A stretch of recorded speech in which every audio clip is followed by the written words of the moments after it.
आप सभी को राम राम। कैसे हैं? नमस्ते। आरपीएससी सेकंड ग्रेड शिक्षक भर्ती यानी वरिष्ठ अध्यापक राजस्थान में जो भर्ती उसके प्रथम प्रश्न पत्र राजस्थान जीके में राजस्थान इतिहास की बात करें और राव चंद्रसेन से आपका बहुत महत्वपूर्ण सवाल बनता है, हमेशा बनता है। मुगल राजपूत संबंधों को लेके ले लो, टॉप मोस्ट आपके यहाँ क्या क्या क्वेश्चन बन सकते हैं न्यू परीक्षा पैटर्न के अंदर। तो सुपरफास्ट रिवीजन मात्र आप लोगों को 5 मिनट में राव चंद्रसेन देके जा रहा हूं। देखिए, राव चंद्रसेन की वही स्थिति थी जो मारवाड़ में महाराणा प्रताप की थी, लेकिन महाराणा प्रताप से 1 साल छोटे जरूर थे, लेकिन राजा 10 साल पहले बने थे। महाराणा प्रताप का जन्म हुआ वो 1540 में हुआ और महाराणा प्रताप जी राजा बने 1572 में। इनका जन्म हो रहा है 1541 में, जुलाई का महीना था, लेकिन राजा बन रहे हैं 1562 में। 10 साल पहले राजा बन रहे हैं। तो 10 साल पहले राजा बन रहे हैं तो मुगलों से पहले संघर्ष करेंगे। तो देखो, मारवाड़ का महाराणा प्रताप कहते हैं, प्रताप का अग्रगामी कहते हैं, विस्तृत नायक कह रहे और बूला बिसरा राजा भी कहा जाता है, बहुत कम याद किया जाता है। तो राजा 1562 बने थे। राव मालदेव के बड़े पुत्र उदय सिंह थे, जिन्हें मोटा राजा उदय सिंह कहते हैं, लेकिन उसको उत्तराधिकारी न बना के छोटे पुत्र को राव मालदेव ने उत्तराधिकारी बनाया, यानी स्वरूप दे। राव मालदेव की पत्नी स्वरूप दे के गर्भ से 30 जुलाई 1541 को राव चंद्रसेन का जन्म हुआ। 1562 में राजा बना। ये ध्यान रखें आप लोग, मारवाड़ का महाराणा प्रताप अग्रगामी विस्तृत नायक बूला विसर राजा, the forgotten hero of Marwar के नाम से भी इन्हें जाना जाता है। ठीक है। इसके अलावा अगर इनके अंतिम समय की बात करें तो इनका जो निधन हुआ वो निधन 11 जनवरी 1581 को हुआ। तो 1581 को निधन हुआ तो 1583 तक जोधपुर को खालसा घोषित किया, यानी कोई राजा नहीं बनेगा। अकबर ने खालसा घोषित कर दिया और खालसा घोषित किया। इसके बाद 83 में इनके भाई, जो मैं उदय सिंह की बात कर रहा हूं, राव चंद्रसेन के बड़े भाई, जिन्हें अकबर द्वारा मोटा होने के कारण मोटा राजा की उपाधि दी गई थी। राव चंद्रसेन की जो छतरी है सारण की पहाड़िया सचिया पाली में है। सारण की पहाड़िया सचिया पाली में राव चंद्रसेन की क्या है? छतरी है। भाइयों से संघर्ष किया। एक बहुत अच्छा प्रश्न कि आप लोगों के राम और उदय सिंह थे, लेकिन उत्तराधिकारी किसे बना दिया? राव चंद्रसेन। इनके मध्य एक युद्ध होता है, इतिहास में कभी पूछा जाए, लोहावट का युद्ध। लोहावट का युद्ध है। ये राव चंद्रसेन छोटा था और ये उदय सिंह बड़ा था। इसने कहा राजा मैं बनना चाहिए। युद्ध हुआ लोहावट का युद्ध में, और लोहावट के युद्ध में उदय सिंह पराजित हुआ। जब उदय सिंह पराजित हुआ तो राम और उदय सिंह दोनों अकबर की शरण में चले गए और अकबर के द्वारा 1570 का नागौर दरबार का आयोजन हुआ। उस नागौर के दरबार में राव चंद्रसेन पहुंच गए, लेकिन अपने दोनों भाइयों को पहले से देखा तो वापस लौट आए, अधीनता स्वीकार नहीं की। इससे अकबर और नाराज होता है। तो अकबर ने हुसैन कुली खां के नेतृत्व में सेना भेजी, और सेना भेजी तो राव चंद्रसेन कहां चले गया? बहादुरा झूण चले गया। फिर 1572 में बीकानेर के राय सिंह है, उन्हें जोधपुर का प्रशासक नियुक्त किया। उसके बाद बहादुरा झूण गया तो फिर सूबेदार खान कला के नेतृत्व में सेना भेजी।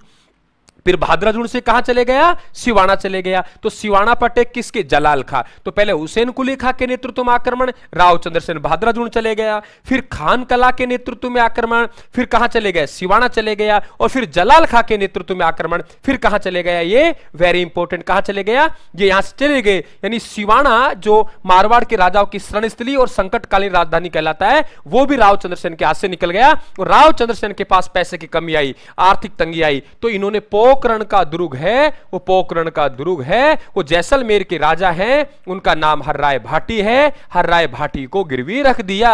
हर्राय भाटी क्या रखा? गिरवी रखा। हर्राय भाटी क्या रख दिया? गिरवी रख दिया। तो हर्राय भाटी को गिरवी रखा पोखरण का किला। ठीक है, ये ध्यान रखें आप लोग। तो राव चंद्रसेन 1562 से 1581 सुपरफास्ट रिवीजन में आप सभी का वेलकम है, स्वागत है। बने रहे रायथन क्लासेस के साथ और इनकी पीडीएफ प्राप्त करने के लिए बिल्कुल आप लोग ज्वाइन कर सकते हैं। थैंक यू, धन्यवाद। कैसा लगा? बने रहे आप, 5-5 मिनट में आप घंटे घंटे क्लास देके जाऊंगा। राम राम आप सभी को, थैंक यू।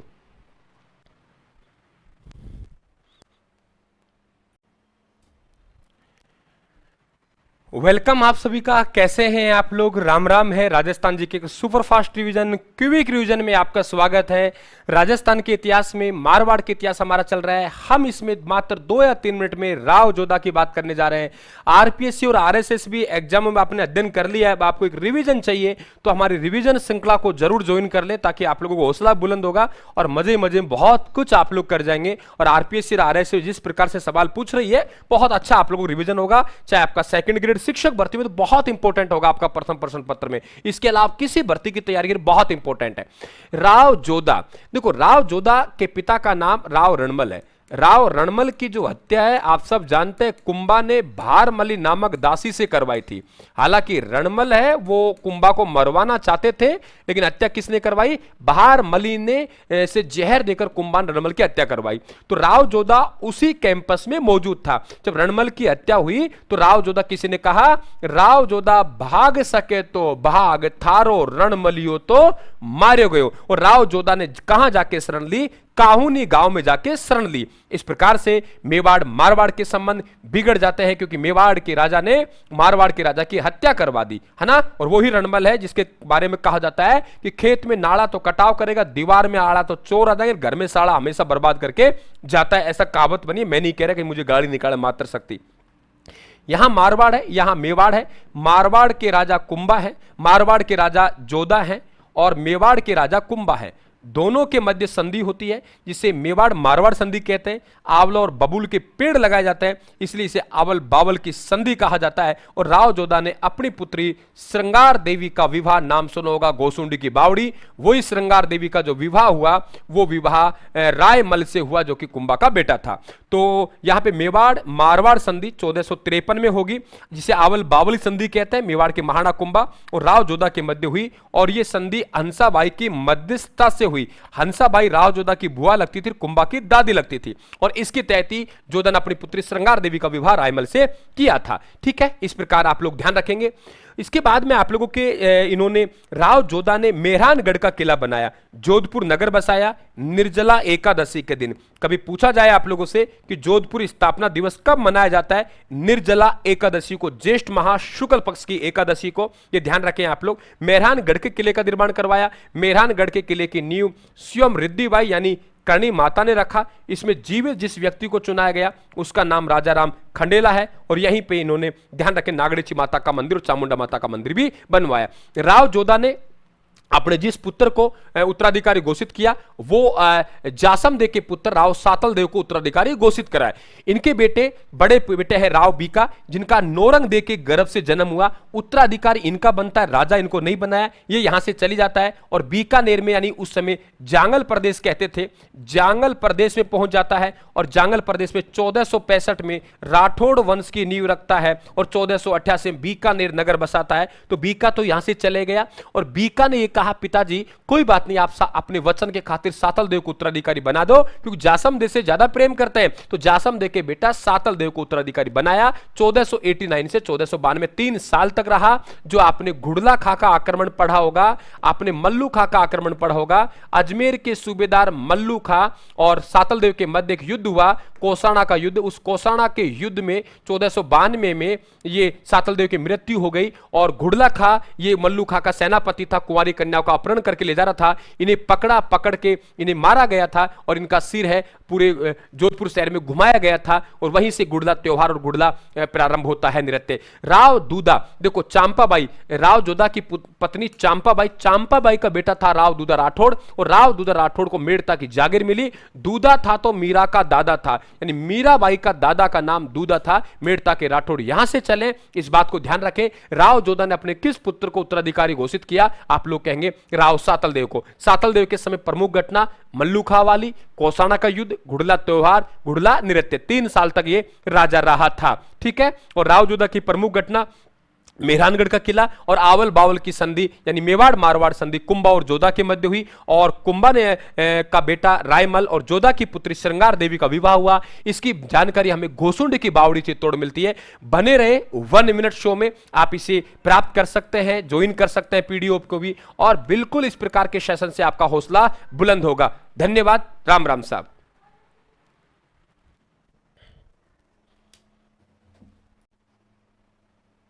हेलो, नमस्ते, राम राम, कैसे हैं आप लोग?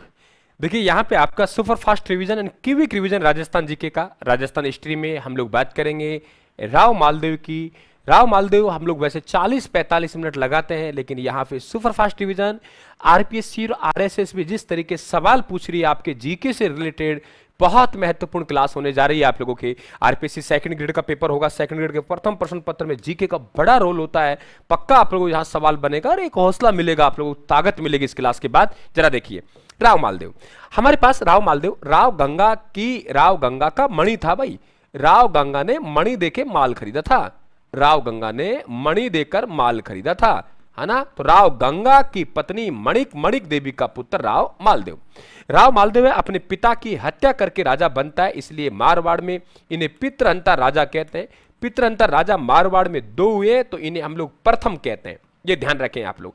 1511 में इनका जन्म हुआ राव मालदेव अपने पिता की हत्या करके 1531 में क्या हुआ, राजा बना। 31 को 2 से गुना करेंगे तो 1562 में क्या हो गई, मृत्यु हो गई। जब पिता की हत्या की तो माहौल खराब था, तो इनका राज तिलक सोजत पाली में हुआ 1531 में। उम्मा देव के साथ विवाह हुआ। उम्मा देव जैसलमेर के रावल लूणकरण की बेटी थी, और उम्मा देव रूट के कहां चलेगी, अजमेर में तारागढ़ के किले में निवास करती थी। और एक ध्यान रखें, तारागढ़ किले में चलेगी। अंत में जो समय है वो आप लोगों का अलग बीता था इनका, वो ध्यान रखें आप लोग, कुरुंज वगैरह में रहती थी। तो यहां और इनके राम जो पुत्र थे उनके साथ, दत्तक पुत्र के साथ ये रहा करती थी। और तारागढ़ अजमेर में इन्होंने अपना जीवन बताया। बाद में वहां से भी चले गई थी और फिर मारवाड़ में रहने लगी थी। इन्होंने क्या किया कि चारों तरफ अटैक किया। राव मालदेव है, इन्हें 58 परगनों का शासक और 52 युद्धों का विजेता कहते हैं। 58 परगनों का शासक कहा जाता है और इन्हें 52 युद्धों का विजेता कहा जाता है। 52 युद्धों का विजेता, तो 52 युद्धों का विजेता और 58 परगनों का शासक कहते हैं। असमता वाला राजा कहते हैं। महान पुरुषार्थी शासक कहा जाता है, इनको ध्यान रखें। तो इन्होंने भद्राजुन चारों तरफ अटैक किया भाई, चारों तरफ अटैक किया, यानी जहां मौका मिला वहीं अटैक कर दिया, जहां मौका मिला वहीं अटैक कर दिया। जरा इसको देखें आप लोग कि राव मालदेव ने अटैक किया कहां पर, मेड़ता पे। तो मेड़ता के वीरमदेव को पराजित किया। किसको पराजित किया, वीरमदेव को। मेड़ता के वीरमदेव को पराजित किया। और राव मालदेव ने अटैक किया राव जेतसी से एक युद्ध लड़ा, जिसे इतिहास में पायोबा साहोबा का युद्ध कहते हैं। और पायोबा साहोबा का युद्ध हुआ, उसमें राव जेतसी की मृत्यु हो गई। राव कल्याणमल इनका बेटा था, ये शेरशाह सूरी की शरण में चले गया। मेड़ता का वीरमदेव ये भी शेरशाह सूरी की शरण में चले गया। अब शेरशाह सूरी अटैक करेगा तो बीकानेर कल्याणमल के साथ है, मेड़ता का वीरमदेव साथ में। फिर गिरी सुमेल का युद्ध होगा, जिसमें शेरशाह सूरी जीत जाएगा। शेरशाह सूरी जीत जाएगा और इसमें जैता और कूपा है, इनको युद्ध के मैदान में छोड़ के राव मालदेव चली जाता है और हारता हारता जीतता है। तो शेरशाह सूरी कहता है, मैं एक मुट्ठी भर बाजरे के लिए पूरे हिंदुस्तान की बादशाह खो देता, काश मेरे पास जैता और कूपा जैसे वीर होते, मैं पूरे हिंदुस्तान पे एक छत्र राज्य करता। अजमेर के हाजी खां पहले एक रंग राय नामक वैश्या को लेकर विवाद था, बाद में भूल गए, बाद में दोनों एक हो गए।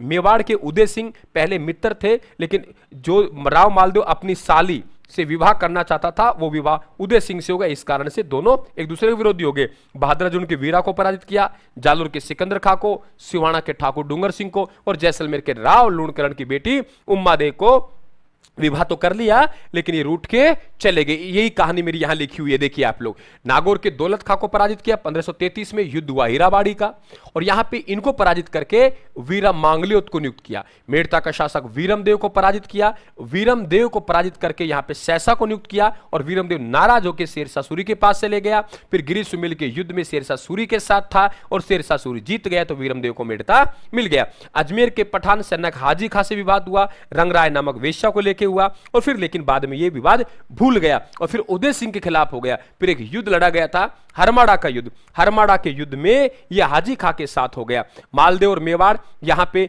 मालदेव और मेवाड़ अच्छे संबंध थे, मालदेव और उदय सिंह अच्छे थे, लेकिन मालदेव अपनी साली से विवाह करना चाहता था, लेकिन वो विवाह इनके पापा ने किससे कर दिया, उदय सिंह से। तो साली के चक्कर में इनसे भी लड़ाई हो गई, ये ध्यान रखें आप लोग, ठीक है। साली के चक्कर में इनसे भी क्या हो गई, लड़ाई हो गई, इस बात ध्यान रखें आप लोग। फिर उसके बाद मालदेव और सिवाना देख पा रहे हो आप लोग, मालदेव सिवाना। तो मालदेव ने डूंगर सिंह को पराजित किया, सवाल बनता है। जालोर के सिकंदर खां को पराजित किया। मालदेव और बीकानेर, पायोबा साहोबा का युद्ध हुआ 1542 में, राव जेतसी की मृत्यु हुई, मालदेव जीत गया। राव जेतसी का पुत्र है, कल्याणमल पहुंच गया। कल्याणमल शेरशाह सूरी के साथ चले गया। शेरशाह सूरी ने 1544 में गिरी सुमेल के युद्ध में पराजित किया, तो फिर इनको कल्याणमल को बीकानेर मिल गया। 1544 में हुआ, ध्यान रखें कक्षा 12 की पुस्तक पुरानी वाली पुस्तकों में 5 जून 1544 दे रखा है, वैसे हम लोग कितना पढ़ते हैं 5 जनवरी 1544 पढ़ते हैं भाई, सुपरफास्ट रिवीजन है। जैतारण पाली में हुआ, अब स्थान कहां चले गए, ब्यावर में चले गया। मालदेव शेरशाह सूरी के मध्य हुआ, मालदेव के सेनापति जैता और कूपा हैं, दोनों पे विघ्नों का आरोप लगा। मालदेव युद्ध का मैदान छोड़ के चले गए, लड़ते हुए अंत में वीर गति प्राप्त हो गए। तो फिर कहा एक मुट्ठी भर बाजरे के लिए मैं हिंदुस्तान की बादशाह खो देता, और यहां से जलाल खां जलवानी सहायक सेना लेके आता है, तब शेरशाह सूरी जीतता है। विजय के बाद मारवाड़ पे शेरशाह सूरी का अधिकार हो गया, और शेरशाह सूरी का अधिकार हो गया तो किसे नियुक्त किया? खवास खां को नियुक्त करके चला गया। किसको नियुक्त करके चला गया? खवास खां को नियुक्त करके चला गया। स्पीड मेरी बिल्कुल तेज रही है और तेज ही रहेगी, क्योंकि सुपरफास्ट डिवीजन को इसी तरीके से कवर किया जाता है। आपको पसंद आए तो बिल्कुल आप हमारे साथ जुड़े, और ये पीडीएफ है आप लोगों के, ये पीडीएफ भी आप लोग प्राप्त करते रहे। कैसा लगा हमारा प्रयास, ये आप लोगों को बताना है। और राव मालदेव ने अपने किस पुत्र को उत्तराधिकारी घोषित किया, ये कमेंट बॉक्स में आपको बताना है। धन्यवाद।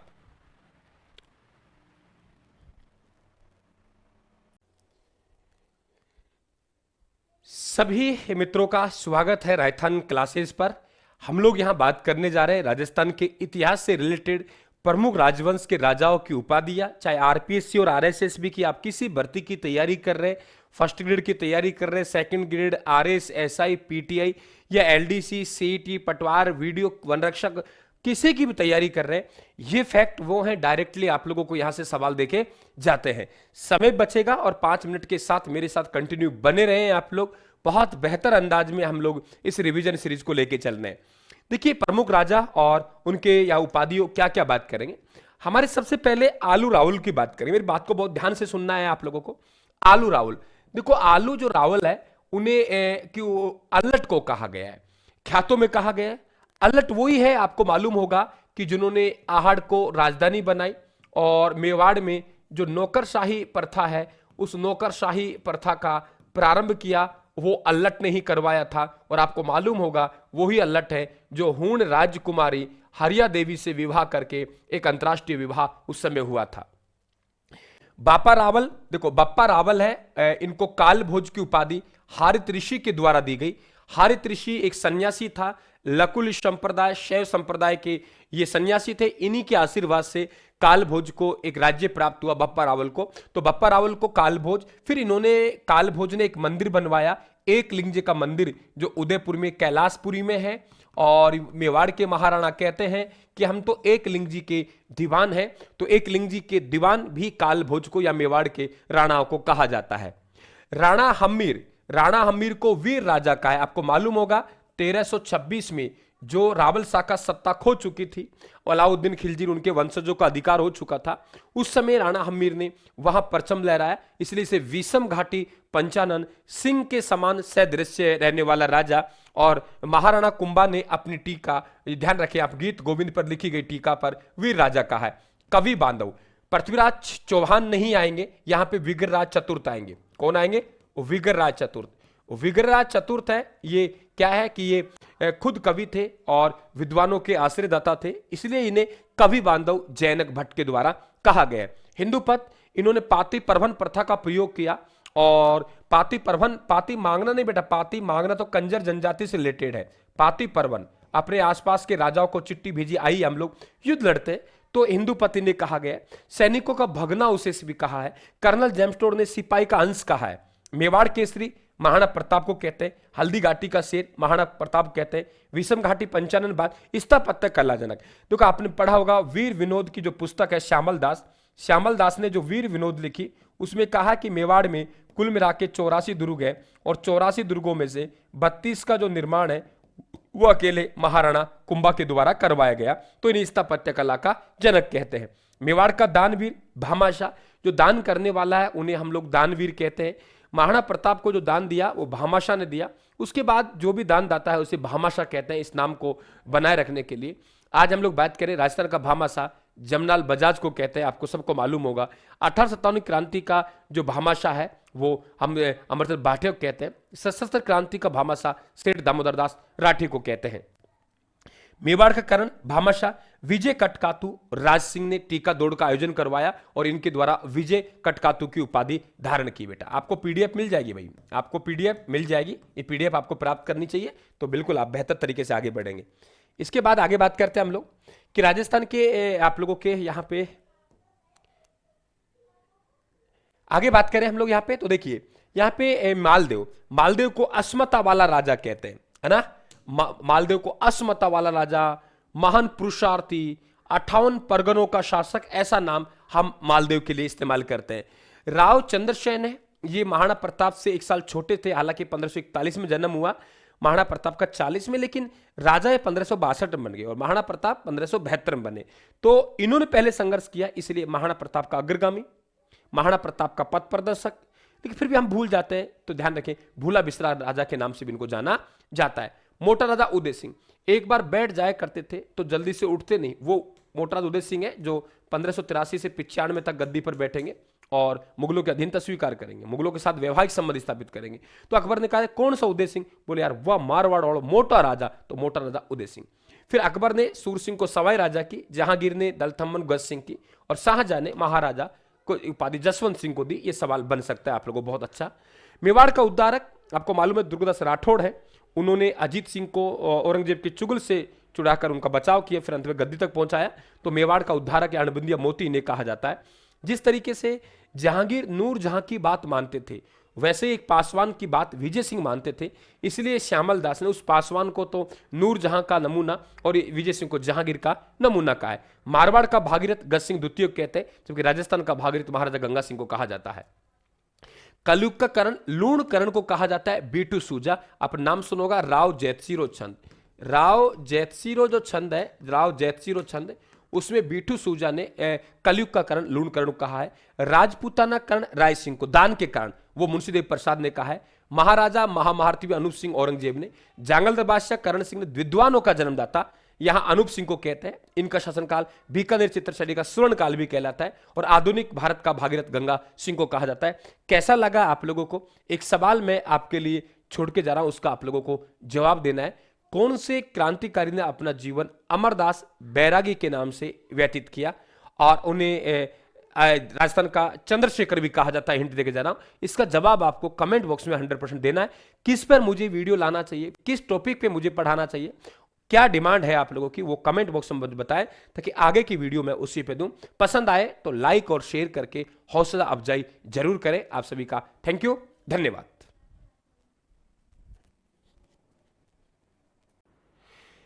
देखिए, बनास नदी का अपवाह तंत्र यानी बनास नदी और उसकी सहायक नदियों का जाल मैं आपको देके जा रहा हूं। बहुत बड़ी उलझन में होंगे राजस्थान की नदियों में, कौन किसके सहायक नदी है, किस दिशा की ओर से मुड़ती है। मात्र 2 मिनट में बहुत इंपॉर्टेंट मानचित्र आप लोगों को समझा के जा रहा हूं। बनास का अपवाह तंत्र। देखिए, बनास नदी का जो उद्गम होता है वो खमनोर की पहाड़ियों से होता है और ये खमनोर की पहाड़ियां कहाँ है? राजसमंद। यहां एक जगह है वेरो का मठ। जगह का नाम क्या है? वेरो का मठ। वेरो के मठ नामक स्थान से इसका उद्भव होता है, वेरो का मठ। और वेरो का मठ कहां पड़ता है? खमनोर की पहाड़ियां, राजसमंद से इस नदी का उद्गम होता है। राजसमंद से उद्गम होने के बाद ये उदयपुर आती है और उदयपुर के बाद में ये भीलवाड़ा, अजमेर, टोंक, सवाई माधोपुर होते हुए रामेश्वर धाम में जाती है। रामेश्वर में एक तो यहां चंबल नदी है और इधर से बेटा एक सीप नदी आती है और यहां तीनों नदियों का त्रिवेणी संगम होता है, इसे रामेश्वर धाम कहते हैं। इसे मीणा प्रयाग के नाम से भी जाना जाता है। मीणा प्रयाग यानी यहां पे 3 नदियों का त्रिवेणी संगम, सीप नदी, चंबल और बनास का त्रिवेणी संगम क्या कहलाता है? रामेश्वर धाम सवाई माधोपुर में है। ठीक है, इसके बाद नीचे यहीं पर हमारा राजसमंद से नीचे उदयपुर आता है और उदयपुर में गोगुंदा की पहाड़ी है। गोगुंदा की पहाड़ियों से बेड़च नदी का उद्गम होता है। अब ये बेड़च नदी है, यहां पे एक झील है उदय सागर झील। उदय सागर झील में गिरने से पहले, क्या कहा मैंने? उदय सागर झील। उदय सागर झील में गिरने से पहले ये नदी आहड़ नदी के नाम से जानी जाती है। किसके नाम से बेटा? आहड़ नदी के नाम से जानी जाती है और उसके बाद ये बेड़च नदी कहलाती है। इसमें यहां पे उदयपुर में एक ध्यान रखना, मदार बांध है, यानी इस नदी के किनारे, बेड़च नदी के किनारे एक बांध तो हो गया, मदार बांध हो गया, और दूसरा चित्तौड़ में एक घोसुंडा बांध बना हुआ है। कौन सा बांध बना हुआ है? घोसुंडा बांध बना हुआ है। लगभग 190 किमी किलोमीटर चलती है, यानी उदयपुर के बाद में आप लोगों के चित्तौड़गढ़ के बाद भीलवाड़ा में फिर हमारे पास मेनाल नदी आएगी। मेनाल नदी इधर से आएगी, बनास ये हो गई और इधर से बेड़च, यहां हमारा त्रिवेणी संगम बनता है। एक गंभीर नदी मध्य प्रदेश से उद्गम होता है और वो यहां चित्तौड़ में आके किसके सहायक बन जाती है? बेड़च की। एक क्लियर समझ लेना, गंभीर नदी है वो आप लोगों के बंगाल की खाड़ी का अपवाह तंत्र का हिस्सा है। गंभीर नदी किसका है बेटा? बंगाल की खाड़ी। बंगाल की खाड़ी की जो नदी है उसका अपवाह तंत्र का हिस्सा है और गंभीर तो श्री महावीर जी होते हैं। तो श्री महावीर जी कौन? श्री महावीर जी। श्री महावीर जी हैं वो कौन सी नदी के किनारे, आप लोग कहेंगे वो श्री महावीर जी हैं वो गंभीर है, तो गंभीर नदी वहां से है और गंभीर नदी यहां से, इस बात का आप लोग ध्यान रखना। त्रिवेणी संगम बन गया। अब आते हैं दिवेर। दिवेर से हमारे कोठारी नदी का उद्गम होता है। दिवेर भी राजसमंद पड़ता है और ध्यान रखें आप लोग बिजराल भी राजसमंद पड़ता है। यानी 3 नदियों का आप लोग क्रम ध्यान रखना। ऊपर से चलेंगे तो पहले खारी नदी का उद्गम होता है, फिर दिवेर का आप लोगों के कोठारी का होता है और फिर आप लोगों के बनास का होता है। यहां कोठारी नदी है, भीलवाड़ा में एक तो बागोर सभ्यता और एक मेजा बांध। इसी नदी किनारे मेजा बांध को ग्रीन माउंट के नाम से जानते हैं। किसके नाम से बेटा? Green mount. और फिर ये कोठारी नदी राजसमंद से भी आप लोगों के भीलवाड़ा में आती है और भीलवाड़ा में नंदराय नामक स्थान पर ये यहां मिल जाती है। इसके बाद खारी। खारी हमारी 3 नदियां हैं, ध्यान रखने आप लोग। खारी एक नदी नहीं है बेटा, खारी नदी 3 है। खारी नदी एक है जो आंतरिक जल प्रवाह का हिस्सा है। आंतरिक जल प्रवाह का हिस्सा है, इसका मतलब वो सांबर झील में अपना जल ले जाती है। एक खारी है जो कि अरब सागर का हिस्सा है और अरब सागर का है तो ध्यान रखें वो आप लोगों के एक नदी है, वहां उसके आपके सिरोही से इसका उद्गम होता है, इस बात को आप लोग ध्यान रखेंगे। और एक आप लोगों के बंगाल खाड़ी के अपवा तंत्र का हिस्सा है जो कि उद्गम कहां से हो रहा है? राजसमंद से हो रहा है। और वो किसके सहायक है? अभी देख पा रहे हो आप लोग, बनास के सहायक है। तो तीनों प्रकार के अपवाह तंत्र में आपको खारी नाम मिलेगा, इस बात ध्यान रखना। जो ठीक है, यहां तक समझ गए। जो देवनारायण जी धाम है आसिंद, ये इसी नदी के किनारे है और ये ध्यान रखें टोक में। अब यहां पे बनास नदी सबसे ज्यादा त्रिवेणी संगम बनाती है। एक तो बन गया आप लोगों के बेड़च का, बनास का और मेनाल का, है ना। एक बनेगा राजमहल टोक में। अब राजमहल टोक में ये इधर से खारी नदी आएगी और अजमेर से डाई नदी आएगी और ये राजमहल टोक में त्रिवेणी संगम बन जाएगा। एक बनेगा देवधाम टोक में, ऊपर से देख रहे हो आप लोग, अजमेर से मानसी नदी आती है और एक जयपुर से बांडी नदी आती है, बांडी नाड़ा, तो वो आपके देवधाम टोक में त्रिवेणी संगम बनाएंगे। एक हमारे पास ढूंढ नदी। देखो ढूंढ नदी के कारण ढूंढाड़ क्षेत्र पड़ा है। ढूंढ नदी का उद्गम ये भी जयपुर से होता है और द्रवती नाला का उद्गम भी जयपुर से होता है, ये ध्यान रखें आप लोग। और फिर हमारे पास एक मोरेल नदी आती है जिसका उद्गम भी जयपुर से। तो मोरेल नदी आके, ध्यान रखें आप, ढूंढ नदी ये दौसा में आके ढूंढ नदी है जो मोरेल में मिल जाती है, इसलिए जयपुर दौसा को ढूंढाड़ कहते हैं। और खंडार सवाई माधोपुर में आके ये बनास में मिल जाती है। तो ये आप लोगों को कौन सी सहायक नदी किस दिशा से मिल रही है, कहां से उद्गम हो रहा है, वो आपको मालूम होना चाहिए। मैं समझता हूं कि 2 मिनट में बहुत कुछ आप लोगों ने मानचित्र में समझा होगा।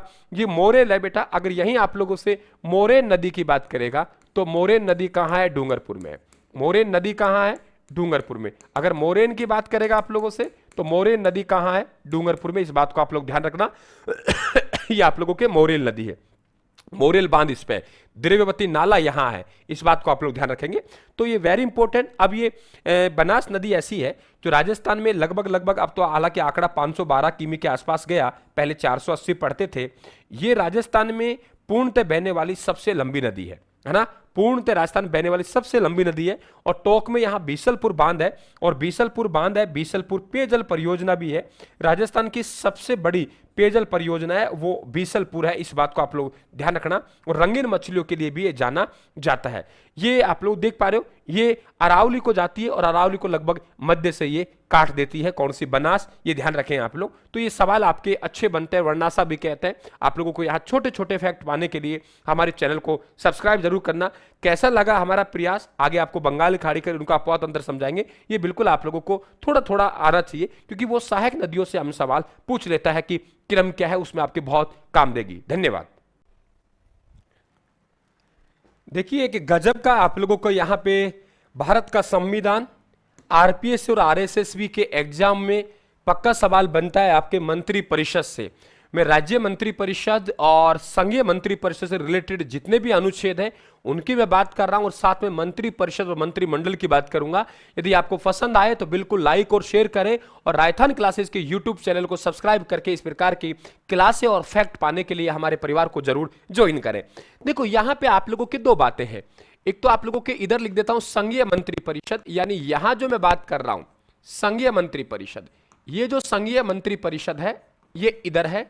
और एक तरफ आप लोगों के राज्य मंत्री परिषद, केवल अनुच्छेद चेंज होंगे और नाम चेंज होगा, प्रधानमंत्री और मुख्यमंत्री आएगा, बस बाकी सेम है। जैसे उदाहरण के तौर पे अनुच्छेद 75 शॉर्ट में बात करूंगा। अनुच्छेद 75 अनुच्छेद 74 ये कहता है कि राष्ट्रपति की सलाह एवं सहायता के लिए एक मंत्री परिषद होगी जिसका मुखिया प्रधानमंत्री होगा, अनुच्छेद 74।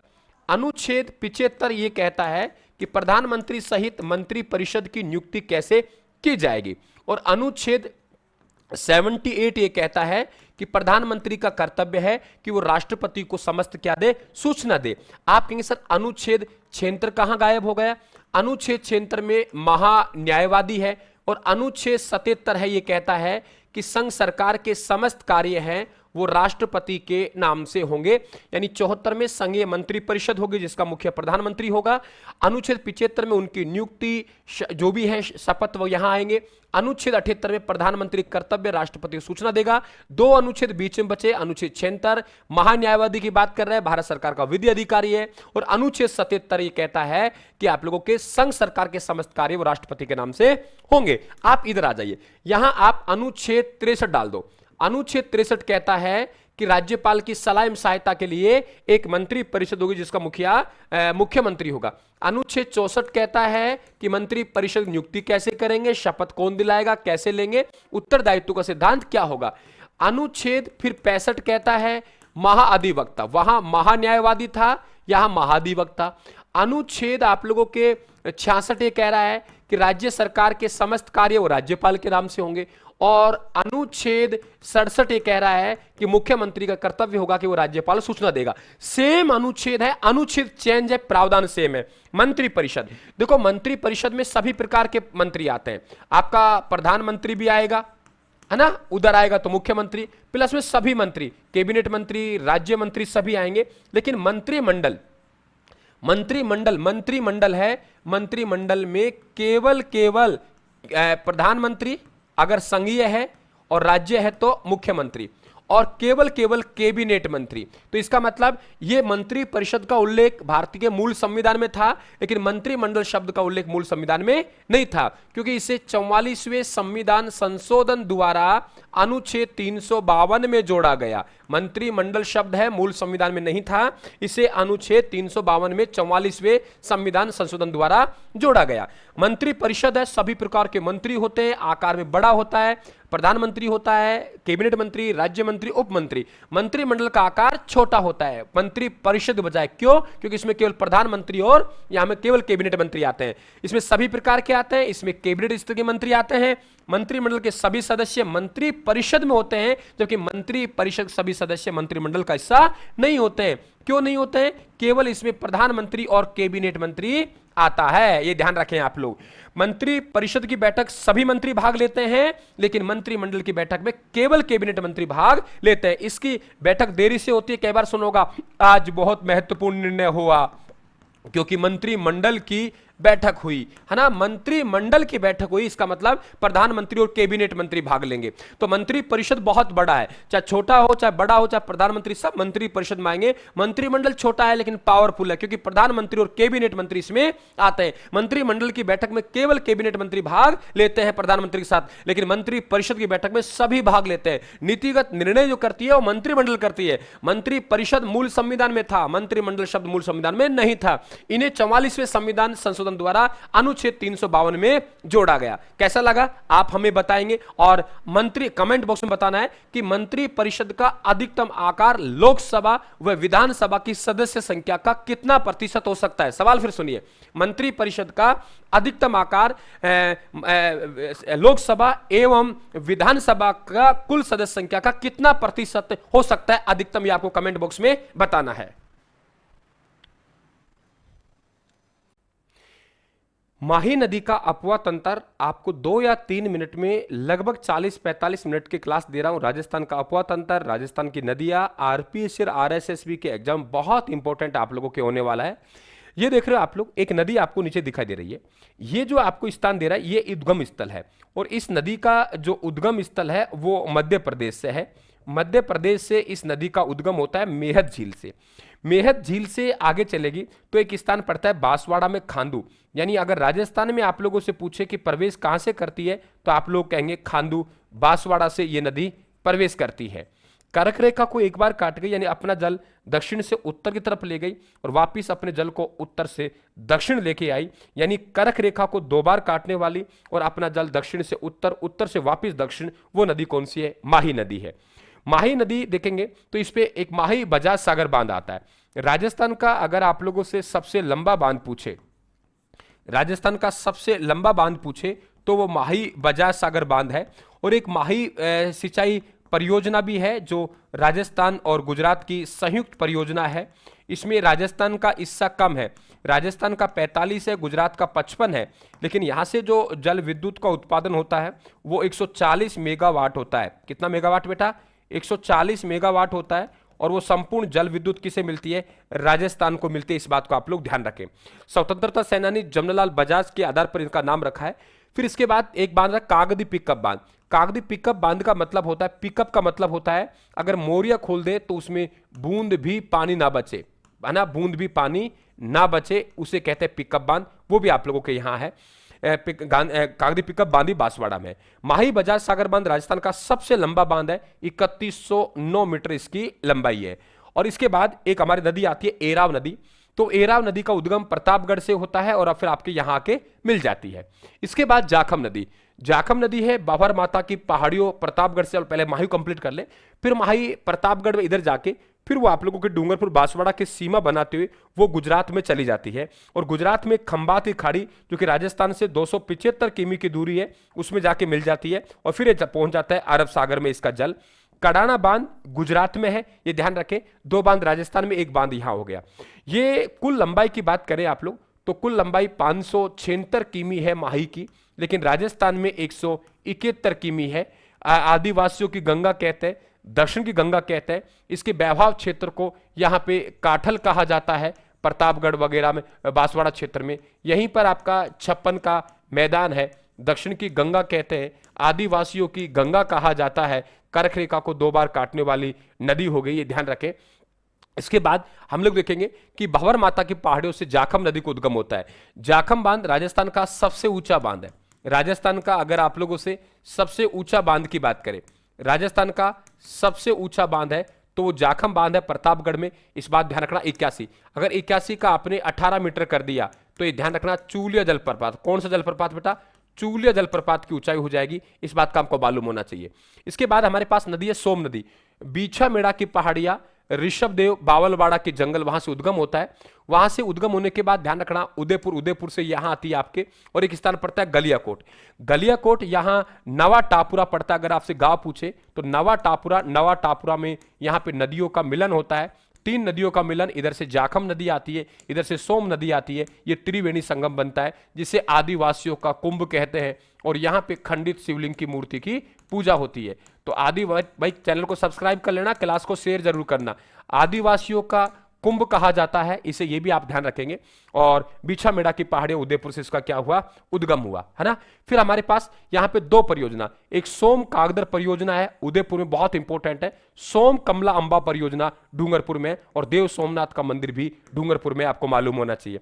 मोरेल नदी, ध्यान रखना मोरेल अलग है, मोरेल नदी है, मोरेल नदी है, मोरेल नदी ये आप लोगों के दौसा जयपुर वाली है, ध्यान रखना दौसा जयपुर वाली है, बनास की सहायक है। यहां मोरेल नदी है, और मोर तो डूंगरों में रहते हैं, डूंगरपुर पहाड़ियों में, और इधर से अपना जल कहा जाता है डूंगरपुर में।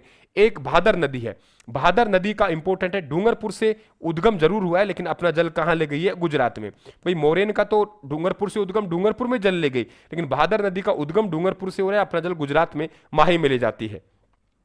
अनास नदी का उद्गम मध्य प्रदेश से होता है, और मध्य प्रदेश से उद्गम होने के बाद ये जल अपना बांसवाड़ा जिले में कहां ले जाती है? माही में ले जाती है। और अनास की सहायक नदी अरण है। एक चाप नदी है जिसका उद्गम कालिंजरा की पहाड़ियों बांसवाड़ा से होती है, और अपना जल यहां से यहां ले जाती है। इस बात का आप लोगों को मालूम होना चाहिए। तो ये मुझे लगा कि माही नदी से इंपोर्टेड फैक्ट और माही की सहायक नदियां मुझे आपके समक्ष रखनी थी, मैंने रखी है। कैसा लगा हमारा प्रयास? ये 5-5, 7-7 मिनट का आप लोगों का शो, बहुत अच्छी तरीके से रिवीजन लेके चल रहे हैं। ये कमेंट बॉक्स में आप लोग जरूर बताएंगे। और एक मैं आपसे पूछता हूं कि मुझे बताना है आप लोगों को कि राजस्थान का पश्चिमी राजस्थान का सबसे बड़ा बांध कौन सा है? पश्चिमी राजस्थान का सबसे बड़ा बांध, मैंने पश्चिमी राजस्थान का सबसे बड़ा बांध पूछा है, उसका जवाब आपको कमेंट बॉक्स में देना है। राजस्थान जीके का एक क्वेश्चन आपको पक्का मिलेगा सूर्यमल मिश्रण से, गौरी शंकर हीराचंद ओझा से। चाहे इसे राजस्थान के साहित्य का पार्ट मान लो, चाहे इसे आप इतिहास का पार्ट मान लो, चाहे कल्चर का पार्ट मान लो, एक सवाल पक्का मिलेगा आपको। देखिए सूर्यमल मिश्रण साहब का जो जन्म हुआ वो यहां हुआ है। यहां बूंदी में एक तहसील पड़ती है बूंदी जिले की, और वो है हिंडोली तहसील।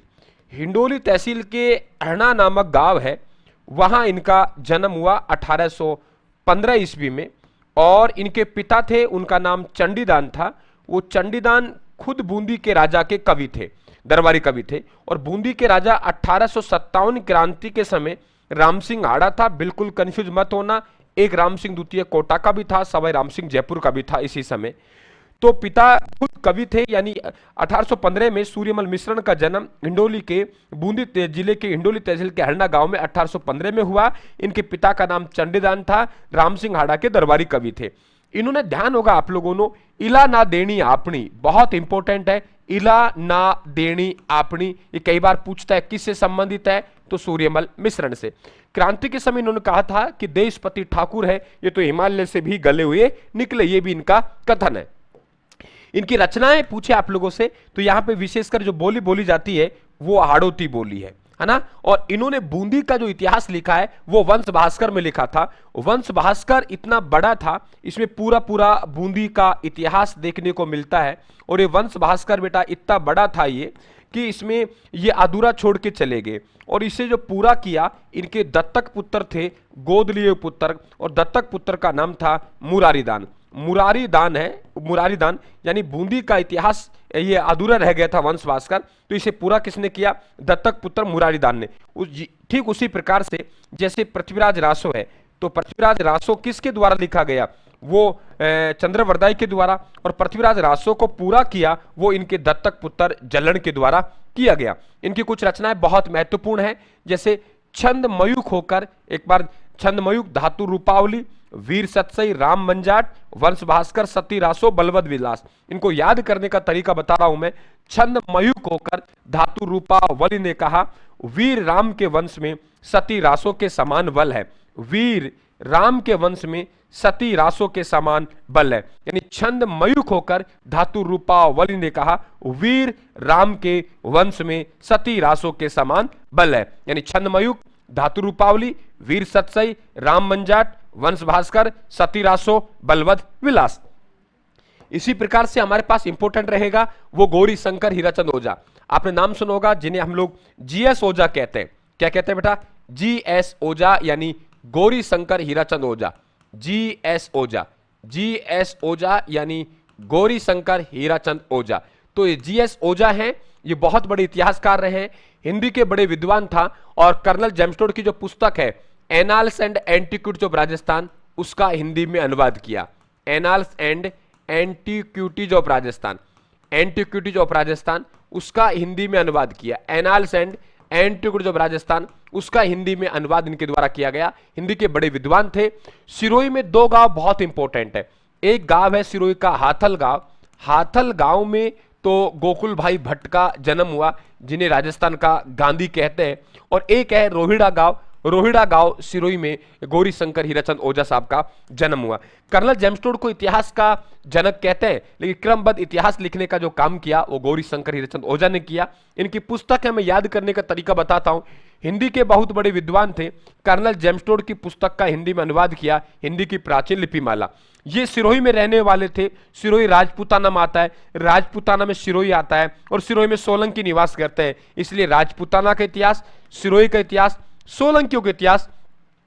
जब कर्नल जेम्सटोड की पुस्तक का हिंदी में अनुवाद किया तो जेम्सटोड का जीवन चरित्र को भी जानते होंगे। और फिर वीर शिरोमणि महाराणा प्रताप को कैसे भूल सकते हैं, वीर शिरोमणि महाराणा प्रताप को कैसे भूल सकते हैं, वीर शिरोमणि महाराणा प्रताप को कैसे भूल सकते हैं। तो ये सवाल बनेगा आप लोगों के गौरी शंकर ओझा यानी जीएस ओझा, एक नजर में देखा है हम लोगों ने, बहुत बड़े विद्वान है, आपने देखा होगा बहुत सी जगह। जीएस ओझा के अनुसार ये काम तब हुआ, गौरी शंकर हीराचंद ओझा के अनुसार ये काम तब हुआ। आरपीएससी आरएसएसबी के एग्जामों के लिए बहुत शानदार दोनों फोन, इस प्रकार के शॉर्ट रिवीजन के लिए आप लोग 2-2, 5-5 मिनट, 10-10 मिनट के शानदार आपको एक एक क्वेश्चन के माध्यम से आप लोगों को इस सीरीज से जुड़ने के लिए अभी हमारे राइट हैंड क्लासेस को फॉलो करें, और पीडीएफ आपको प्राप्त करनी है तो पीडीएफ भी आप लोग प्राप्त कर सकते हैं। ठीक है, थैंक यू, धन्यवाद। कैसे हैं आप लोग? सबको नमस्ते, राम राम। फिर से आप लोगों का स्वागत है राजस्थान जीके के ये शॉर्ट सीरीज में, जहां से हम लोग बात कर रहे हैं सुपरफास्ट रिवीजन के तौर पर। इसमें बात करेंगे राजस्थान में प्रजामंडल आंदोलन।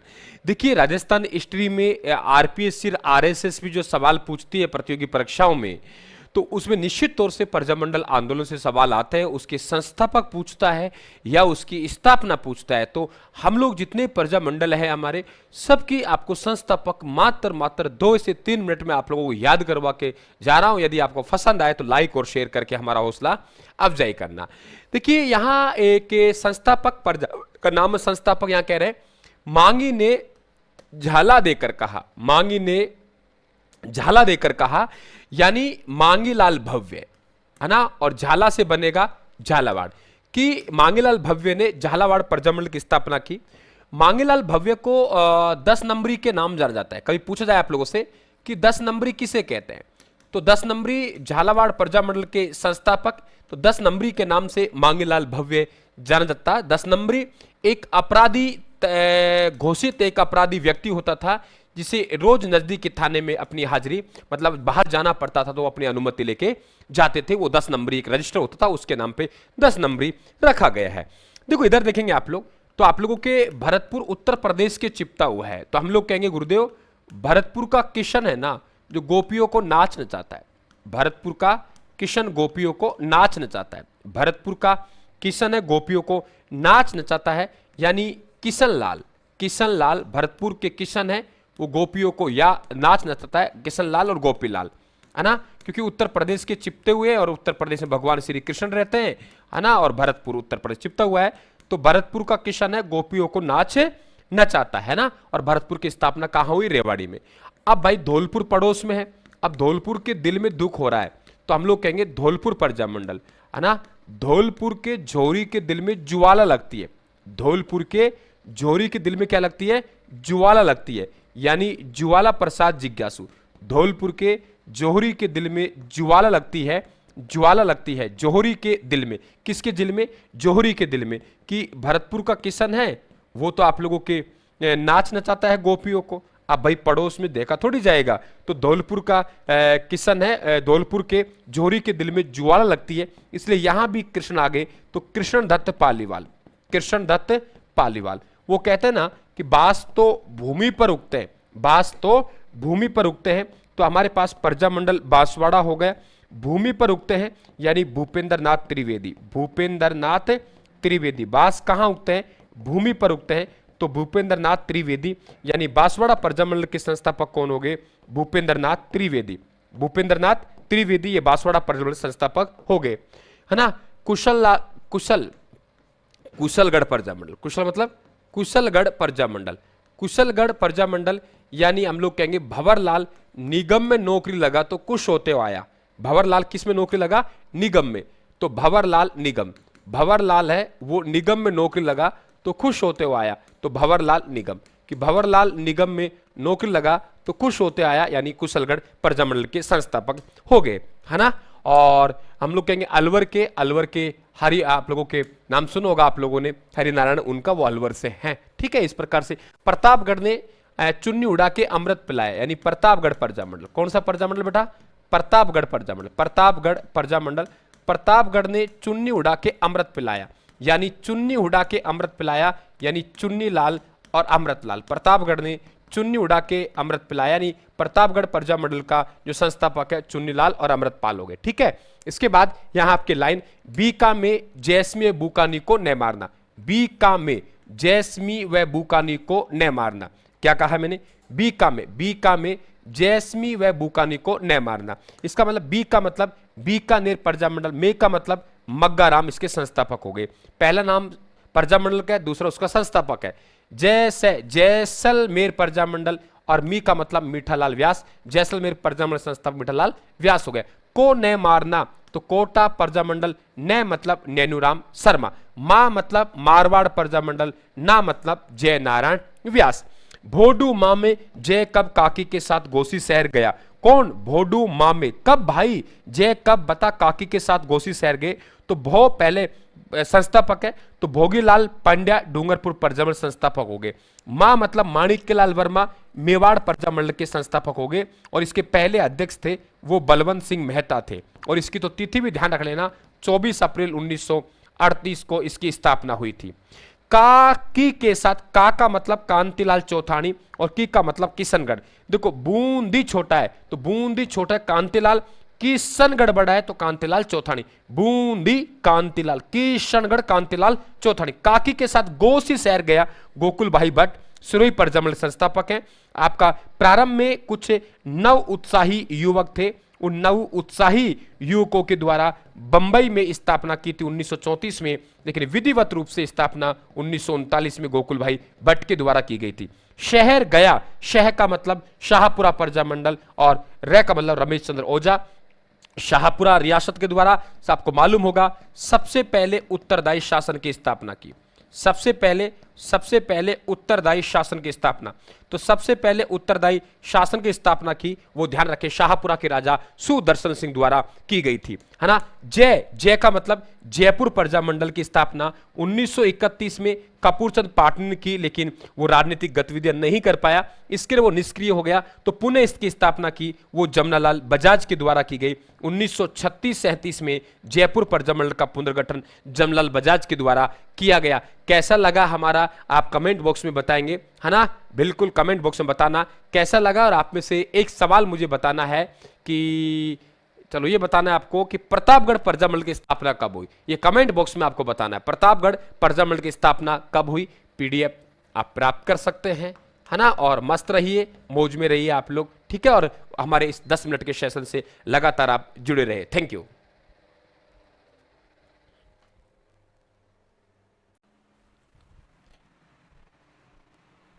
राजस्थान जी के सुपरफास्ट रिवीजन यानी शॉर्ट क्लास 1-1.5 घंटे की हम लोग मात्र 5 मिनट में उस टॉपिक को देखे जा रहे हैं। और इस कड़ी में बात करूंगा अरावली पर्वतमाला, राजस्थान जीके में राजस्थान न्यू ज्योग्राफी 41 डिस्ट्रिक्ट के अकॉर्डिंग, और राजस्थान के भौतिक प्रदेश से आप लोगों के चाहे आरपीएससी का एग्जाम हो, चाहे आरएसएसबी का एग्जाम हो, आप किसी भर्ती की तैयारी कर रहे हैं, आप second grade RPSC, second grade RS, SI, LDCT, किसी भर्ती की तैयारी कर रहे हैं, तो उसमें आरपीएससी और आरएसएससी बहुत बेहतर क्वेश्चन आप लोगों को यहां से बन सकता है। घड़ी लगा लीजिए, मात्र 4 मिनट का समय लूंगा और अरावली आपको कंप्लीट इंपोर्टेंट फैक्ट आप लोगों को रिवीजन करवा के जाऊंगा। देखो हमारे पास जहां अवशेष की बात आती है, तो अवशेष अगर हमारे पास में पर्वत और पठार है, पर्वत और पठार है तो वो गोंडवाना लैंड के अवशेष हैं, और मैदान और मरुस्थल है तो टेथिस महासागर का अवशेष है, तो ये गोंडवाना लैंड अवशेष है।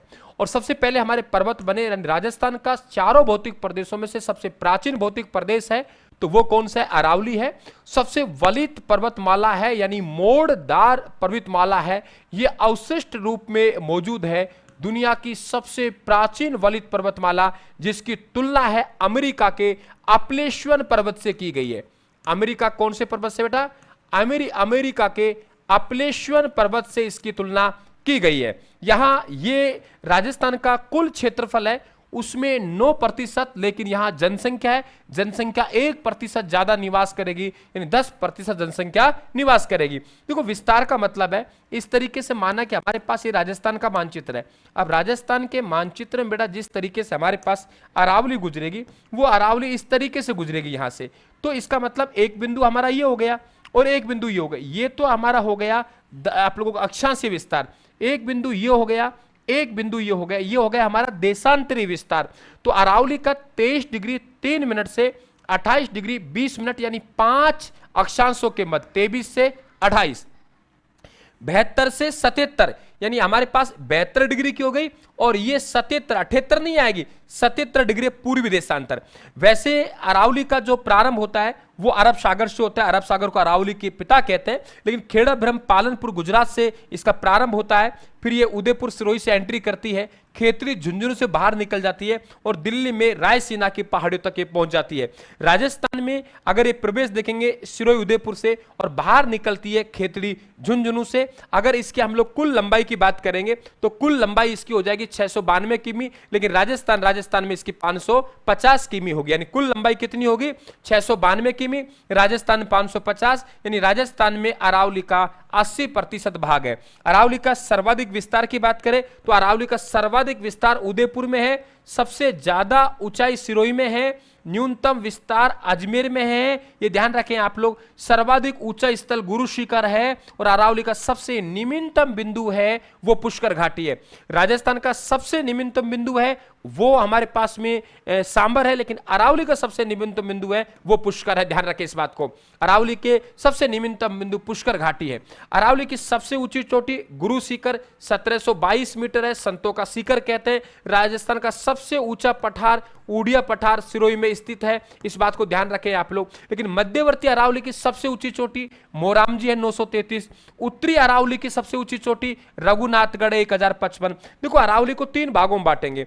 अगर सिरोही उदयपुर से लेकर देवगढ़ राजसमंद तक ये आपके दक्षिणी अरावली है, आप लोगों के देवगढ़ राजसमंद से सांबर की पहाड़ियों तक ये आपके मध्यवर्ती अरावली है, और सांबर की पहाड़ियों से खेतरी झुंझुनू तक ये आपका उत्तरी अरावली है। तो यहां से देवगढ़ राजसमंद तक दक्षिणी अरावली, देवगढ़ से सांबर की पहाड़ियां मध्यवर्ती अरावली, और सांबर की पहाड़ियों से खेतरी झुंझुनू तक, इसे उत्तरी अरावली कहेंगे। तो दक्षिणी अरावली सबसे ऊंची चोटी नहीं, राजस्थान की सबसे ऊंची चोटी गुरु शिखर, मध्यवर्ती अरावली की मोरामजी और उत्तरी अरावली की रघुनाथगढ़ है। सबसे ऊंचा पठार राजस्थान का 1360 मीटर है वो आपके उड़िया पठार है, 1225 मीटर है वो बोराट का पठार है, और 1200 मीटर की ऊंचाई पर आबू का पठार है, इस बात ध्यान रखें। औसत ऊंचाई 930 मीटर है। अरावली अरब सागर के समानांतर है, अरावली अरब सागर के समानांतर है। ये आप लोगों के यहाँ पे अरावली अरब सागरीय मानसून को नहीं रोक पाती, इस कारण से वर्षा कम होती है। सबसे ठंडा स्थल माउंट आबू है, बारकुन्यास कहते हैं, राजस्थान का शिमला कहते हैं, इस बात ध्यान रखें। अरावली में बहुत सारे खनिज हैं, नदियों का उद्गम है, इसलिए इसे योजना प्रदेश कहते हैं। एक यहां से 50 सेंटीमीटर वर्षा रेखा जाती है जो अरावली और थार के मरुस्थल को अलग करती है। ये सब बातें आप लोगों को मालूम होनी चाहिए। कैसा लगा हमारा ये रिवीजन वाली सीरीज? आप सभी का स्वागत है। अधिक से अधिक लाइक और शेयर करेंगे आप लोग। एक सवाल मेरी तरफ से कि उदयपुर जिले में पाई जाने वाली उबड़ खाबड़ पहाड़ियों को क्या कहते हैं, क्योंकि हमारे पास सिरोही जिले में पाई जाने वाली उबड़ खाबड़ पहाड़ियों को क्या कहते हैं, ठीक उसी प्रकार से उदयपुर जिले में पाई जाने तस्त्रीनुम पहाड़ियों को गिरवा कहते हैं, है ना। 56 की पहाड़ियां बालोतरा में सिवाना से मोकलसर तक 11 किमी की लंबाई 1.5 किलोमीटर की चौड़ाई में है। अर्धचंद्राकार पहाड़ियां मुकुंदवाड़ा की पहाड़ियां हैं जो कि आप लोगों के झालावाड़ में वहां है। तो बने रहिए, आप लाइक और शेयर करेंगे और पीडीएफ भी आप प्राप्त करते रहेंगे। ये पीडीएफ भी आप प्राप्त करते रहेंगे। आप सभी को धन्यवाद, थैंक यू।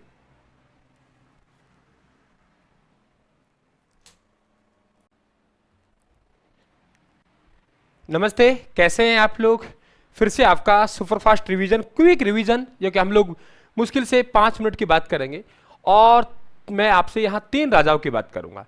महाराजा गज सिंह प्रथम राजस्थान के इतिहास में, अमर सिंह राठौड़, महाराजा जसवंत सिंह, है ना। तो इनकी हम लोग बात करेंगे राजस्थान के इतिहास। और पक्का आप लोगों के डायरेक्टली सीधा आरपीएससी सेकंड ग्रेड का आपका प्रथम प्रश्न पत्र है, उसमें राजस्थान के इतिहास से रिलेटेड आप लोगों का यहाँ से पक्का सवाल बनेगा। और ये अंतिम आपके 30 दिन में सुपरफास्ट रिवीजन है। मैं छटनी कर करके आप लोगों को दूंगा कि यहाँ से आपका सवाल बन सकता है, यहाँ से आपका सवाल बन सकता है, उस पर सीधा आपका अटैक रहेगा। घड़ी लगा लेना, मात्र आपका 2 या 3 मिनट में आपका यहाँ से 3 टॉपिक क्लियर करूंगा। देखो, महाराजा गज सिंह प्रथम है, ये गज सिंह प्रथम का बड़ा पुत्र था, वो बड़ा पुत्र अमर सिंह राठौड़ था। ये बड़ा पुत्र था और इनका छोटा पुत्र का नाम जसवंत सिंह है। ये जसवंत सिंह था, इन्हें महाराजा की ये उपाधि है। ये उपाधि शाहजहां के द्वारा दी गई थी। किसके द्वारा? शाहजहां के द्वारा इनको महाराजा की उपाधि दी गई थी। अमर सिंह राठौड़ बड़ा था, लेकिन फिर भी इनको उत्तराधिकारी नहीं बनाया, तो नाराज हुआ। नाराज होकर शाहजहां के पास गया। शाहजहां ने इन्हें राव की उपाधि दी और नागौर का परगना दिया था। ये आगरा की बात आप लोगों के है। दिल्ली, तो वहां शाहजहां के जो साला थे, उन साला का नाम था सलावत खां। सलावत खां को इन्होंने वही दरबार में मार दिया था। जब वहां से रवाना हुए तो ये ध्यान रखें आप लोग, इनको वहां एक हम लोग कहेंगे एक दरवाजा में इनकी मृत्यु कर दी गई थी, जहां अमर सिंह राठौड़ फाटक है। इनके शव को, अमर सिंह राठौड़ के शव को कौन लेके आया जोधपुर? तो बल्लू सिंह चंपावत लेके आया।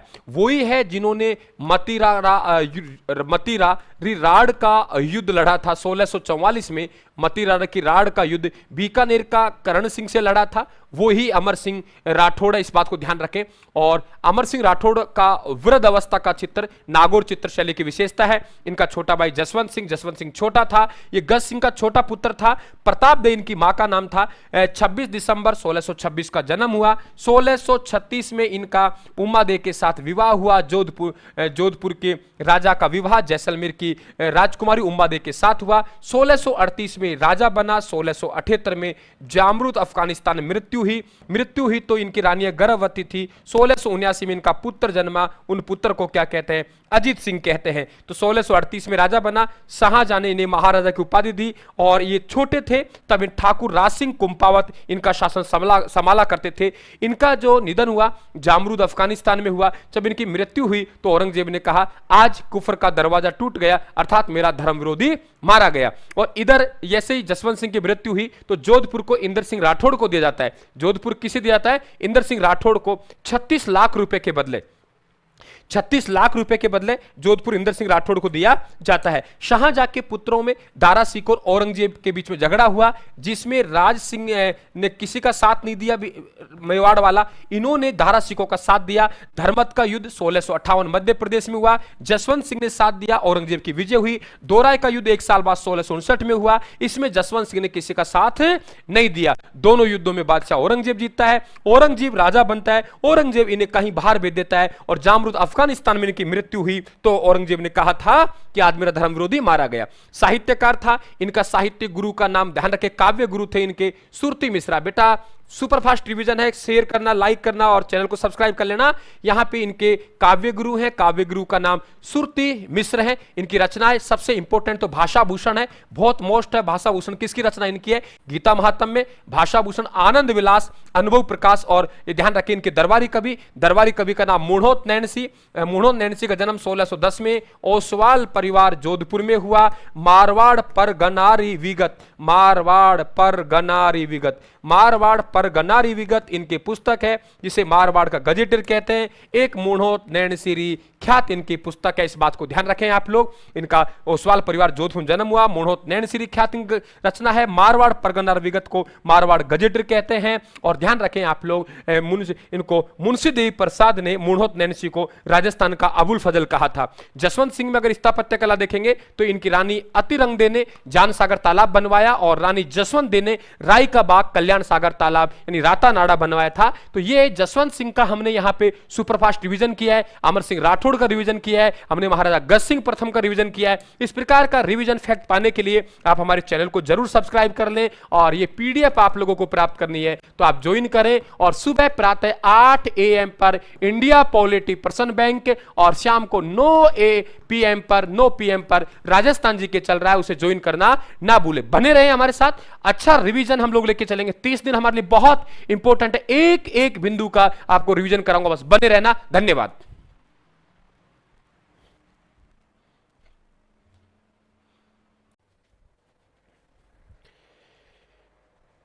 राम राम, एक बार सभी का रायथन क्लासेस के YouTube चैनल पर आप सभी का वेलकम है, स्वागत है आप सभी को। राम राम।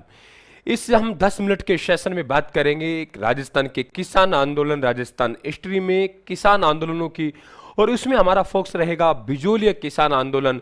आपको मालूम है यहाँ से एक जैसे नए पैटर्न पर आधारित सवाल आ रहे हैं, कौन सा व्यक्तित्व कौन से किसान आंदोलन से संबंधित है या कौन से चरण से रिलेटेड है, ये सवाल यहां बनते हैं। तो आप सभी का वेलकम करता हूं और आइए हम लोग बिल्कुल सीधा क्लास शुरू करते हैं। देखिए, बिजोलिया किसान आंदोलन के चरण 3 हुए थे। पहला चरण जब यह आंदोलन प्रारंभ हुआ 1897 से लेके और 1915 तक इसका पहला चरण आता है। फिर विजय सिंह पथिक जुड़ते हैं तो आंदोलन को नई दिशा मिलती है और उसके बाद ये आंदोलन जो प्रारंभ होगा वो आप लोगों के 1916 दूसरा चरण माना जाता है और 1922 तक माना जाता है। फिर 1923 से और आंदोलन समाप्त हुआ 1941 तक ये चरण अंतिम चरण माना जाता है और 1941 में ये चरण आप लोगों के समाप्त हुआ। 44 वर्ष तक एक किसान आंदोलन चला, भारत का सबसे लंबा चलने वाला अहिंसात्मक आंदोलन है। ये जो आंदोलन प्रारंभ हुआ ये 1897 में एक गिरधारीपुरा गांव था। यहां गंगाराम धाकड़ के पिता का मृत्यु भोज था। इन सब ने मिलके मेवाड़ के महाराणा फतेह सिंह थे। फतेह सिंह के समय आंदोलन प्रारंभ हुआ तो मेवाड़ के महाराणा फतेह सिंह के पास दो आदमियों को भेजा। एक का नाम नानजी पटेल और दूसरे का नाम ठाकरी पटेल है। नानजी पटेल ठाकरी पटेल मिले वहां पे, पहले तो मिलने नहीं दिया और फिर महाराणा ने एक कमेटी गठन किया कि वास्तविकता में जांच करें किसानों की मांग कितनी जायज है। तो कमेटी गठन किया, उस कमेटी का नाम हामिद हुसैन कमेटी था। हामिद हुसैन कमेटी का बहुत इंपॉर्टेंट क्वेश्चन है, बिजोलिया किसान आंदोलन की जांच के लिए मेवाड़ के महाराणा ने कौन सी कमेटी गठन किया, तो आप लोग कहेंगे हामिद हुसैन कमेटी का गठन किया। जांच किसानों के पक्ष में आई लेकिन उसके बाद भी कार्रवाई के नाम पे क्या हुआ, जीरो, है ना। इसके बाद यहां 1913 का समय आता है और आंदोलन चलता रहता है। फिर साधु सीताराम दास, हम व्यक्तित्वों की बात कर रहे हैं बिजोलिया किसान आंदोलन से जुड़े हुए, तो उसी को फोकस करूंगा। 1913 में साधु सीताराम दास पुस्तकालय की नौकरी करते थे, नौकरी छोड़ी। फतेहकरण चारण, नाथूलाल कामदार और ब्रह्मदेव दादिच और रामजी लाल सुनार बिजोलिया किसान आंदोलन जुड़ते हैं। इनको याद करने का मैं आपको एक लाइन बता रहा हूं, उससे याद करेंगे आप लोग। कैसे याद करेंगे, साधु की फतेह करने के लिए नाथूलाल ब्रह्मदेव रामजी के पास गए। नोट कर लेना, साधु की फतेह करने के लिए नाथूलाल ब्रह्मदेव रामजी के पास गया। साधु की फतेह करने के लिए नाथूलाल ब्रह्मदेव रामजी के पास गया। फिर आंदोलन हमारा दूसरा प्रारंभ होता है।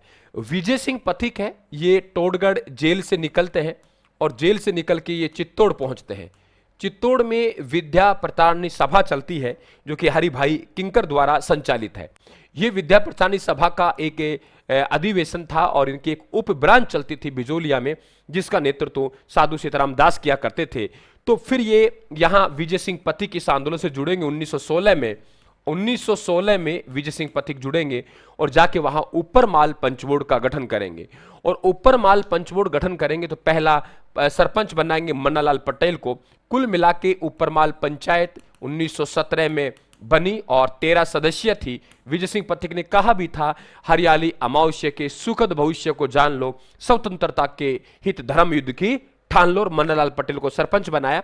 गणेश शंकर विद्यार्थी को चांदी की राखी भेजी, जो कानपुर से प्रताप नामक समाचार पत्र में बिजोलिया की खबर को छापा। और इसके अलावा माणिक्यलाल वर्मा ने पंचड़ा गीत गाया। देखो, माणिक्यलाल वर्मा का एक गीत अर्जी भी है, लेकिन अर्जी गीत है वो डाबी हत्याकांड के दौरान गाया। अर्जी गीत कब गाया, डाबी हत्याकांड के दौरान गाया, ये ध्यान रखें आप लोग, अर्जी गीत। तो यहां पे माणिक्यलाल वर्मा के द्वारा पंचड़ा गीत गाया गया था। अर्जी गीत है इन्होंने डाबी हत्याकांड के दौरान नानक जी भील और देवीलाल गुजर शहीद हुए तब गाए। प्रेमचंद भील ने भी गीत गाए और भंवर लाल ने प्रचार प्रसार किया।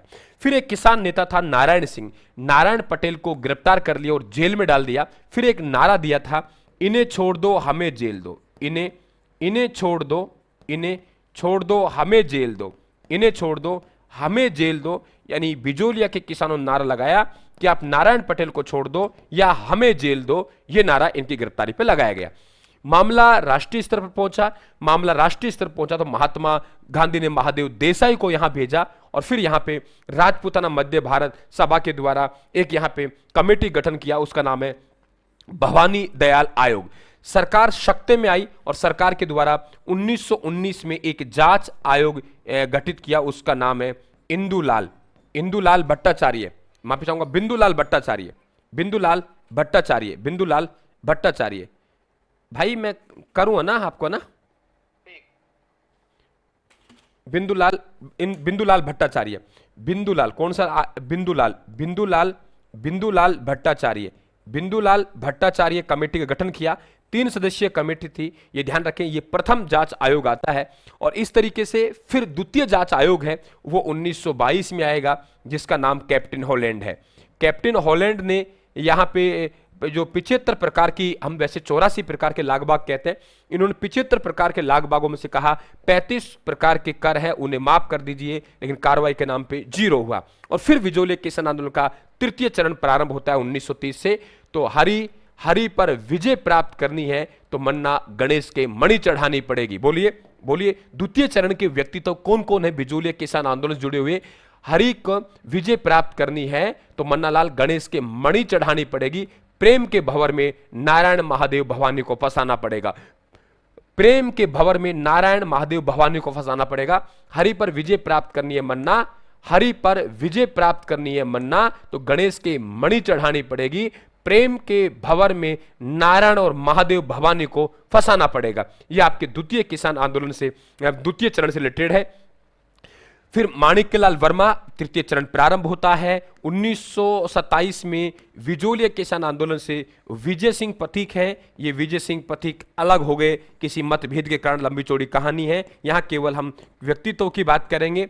फिर यहां पे हरिभाऊ उपाध्याय नेतृत्व करते हैं। रमाभाई एक बार सेकंड ग्रेड पूछा गया था, रमाभाई, दुर्गा, अचलेश प्रसाद और लादूराम। देखो, हरि की रमा दुर्गा के अचल है, हरि की रमा दुर्गा अचल है, लाडू चढ़ाओ। हरि की रमा दुर्गा अचल है, लाडू चढ़ाओ। और प्यारेचंद बिश्नोई व्यापारी के वेश में जाते हैं, गणपतलाल वर्मा इनके साथ होते हैं, इन्हें गिरफ्तार कर लिया जाता है और अंत में 1941 में एक समझौता होता है जिसमें सुखदेव प्रसाद यहाँ के प्रधानमंत्री थे, जमलाल बजाज, हरिभाऊ उपाध्याय, महाराणा भूपाल सिंह प्रधानमंत्री, टी विजय राघवाचार्य और मंत्री डॉक्टर मोहन सिंह मेहता के नेतृत्व में एक समझौता होता है। तो मैं वादा करता हूं यहां सवाल बनेगा। इसके बाद बिजोलिया किसान आंदोलन से राव कौन कौन जुड़े हुए थे, यहां के ठाकुर कौन कौन थे? तो देखो, हम लोग कहेंगे गोविंद, और पहले गोविंद था, 1894 में मृत्यु हुई। फिर राव कृष्ण सिंह बना, 1906 मृत्यु हुई।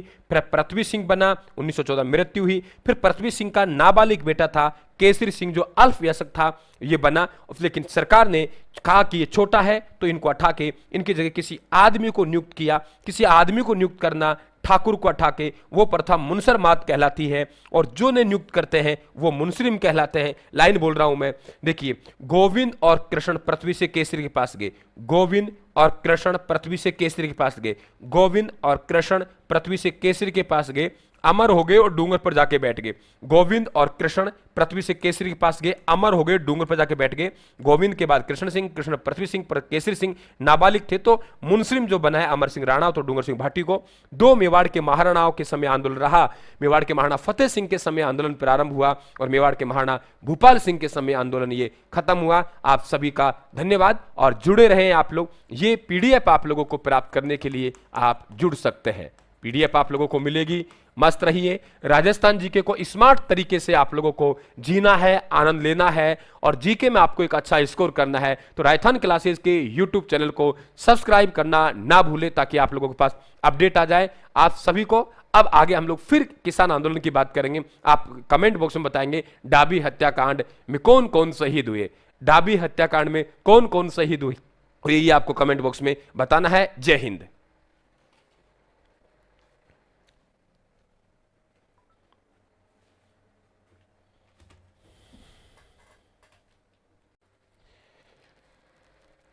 एक बार आपका फिर से वेलकम है राजस्थान जीके में।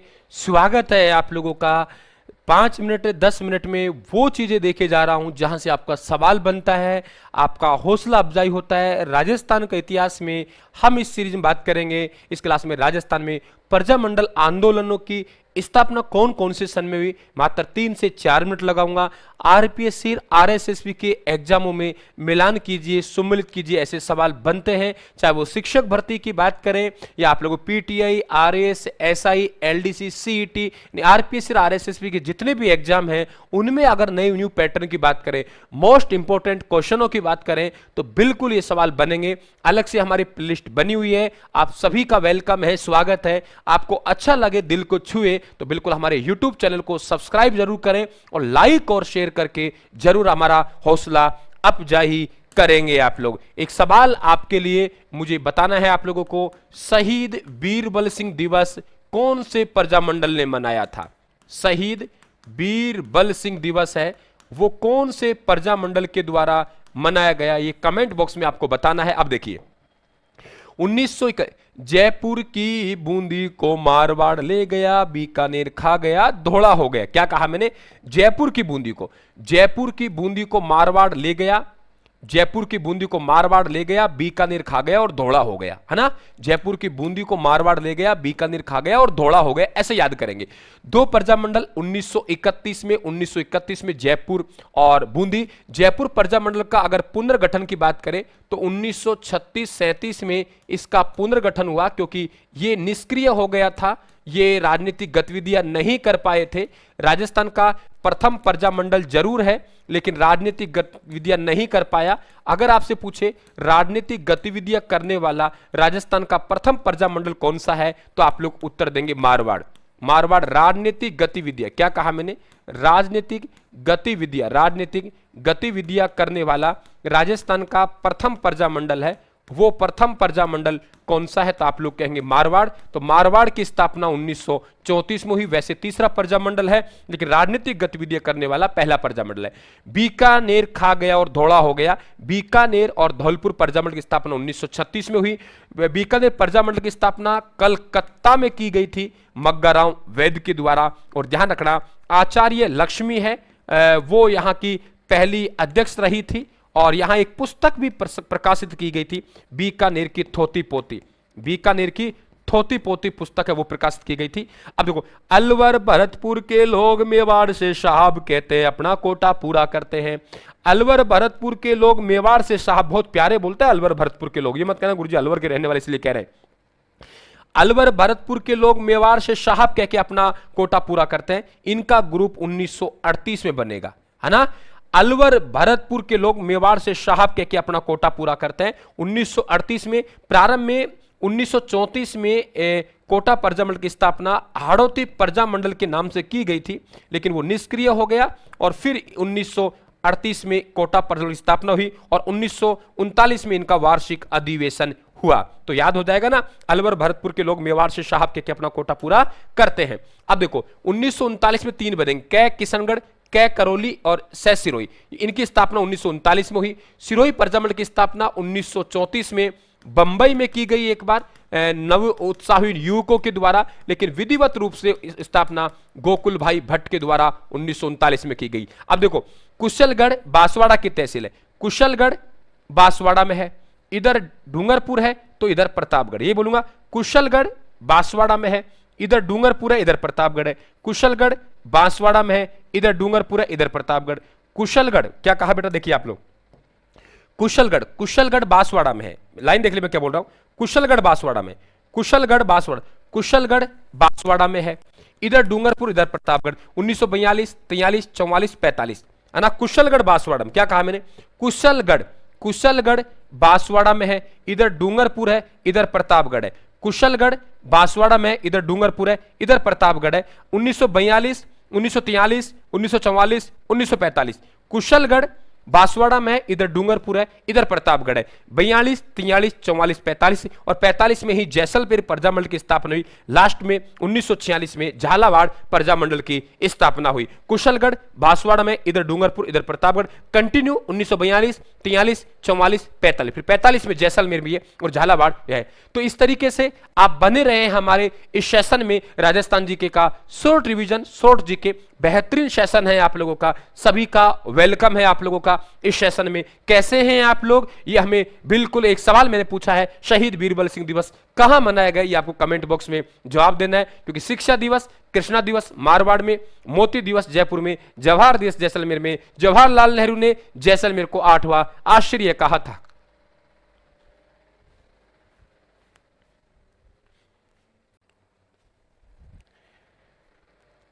वेलकम आप सभी का, राम राम। कैसे हैं आप लोग?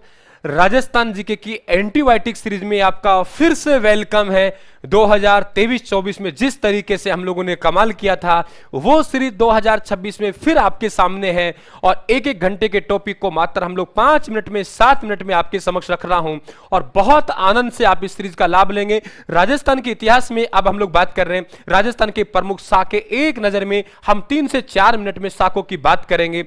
आरपीएससी और आरएसएसबी के जितने भी एग्जाम है, चाहे वो शिक्षक ग्रेड सेकंड हो, फर्स्ट ग्रेड हो, रीट हो, एलडीसी हो, सीईटी हो, पटवार हो, सभी में आप लोगों के काम देंगे। तो आपको अगर पसंद आए तो हमारे चैनल को सब्सक्राइब करके लाइक और शेयर करना ना भूलें। आप लोग जरा देखिए कि आपके शाखा का नाम, हमारे पास शाखा क्या होता है, दो शब्द होते हैं। एक राजपूत योद्धा होता है, वो केसरिया वस्त्र धारण करता है। राजपूत रानियां हैं, वो अग्नि या जल में कूदकर जौहर कर लेती है। क्यों? जब आक्रमणकारी आक्रमण करेगा और दुर्ग को चारों तरफ से घेर लेगा, कोई रास्ता नहीं बचा, रसद पानी की व्यवस्था खत्म हो गई, तो फिर क्या करेंगे? हम बहादुरी के साथ वीर गति को प्राप्त होंगे, युद्ध करेंगे।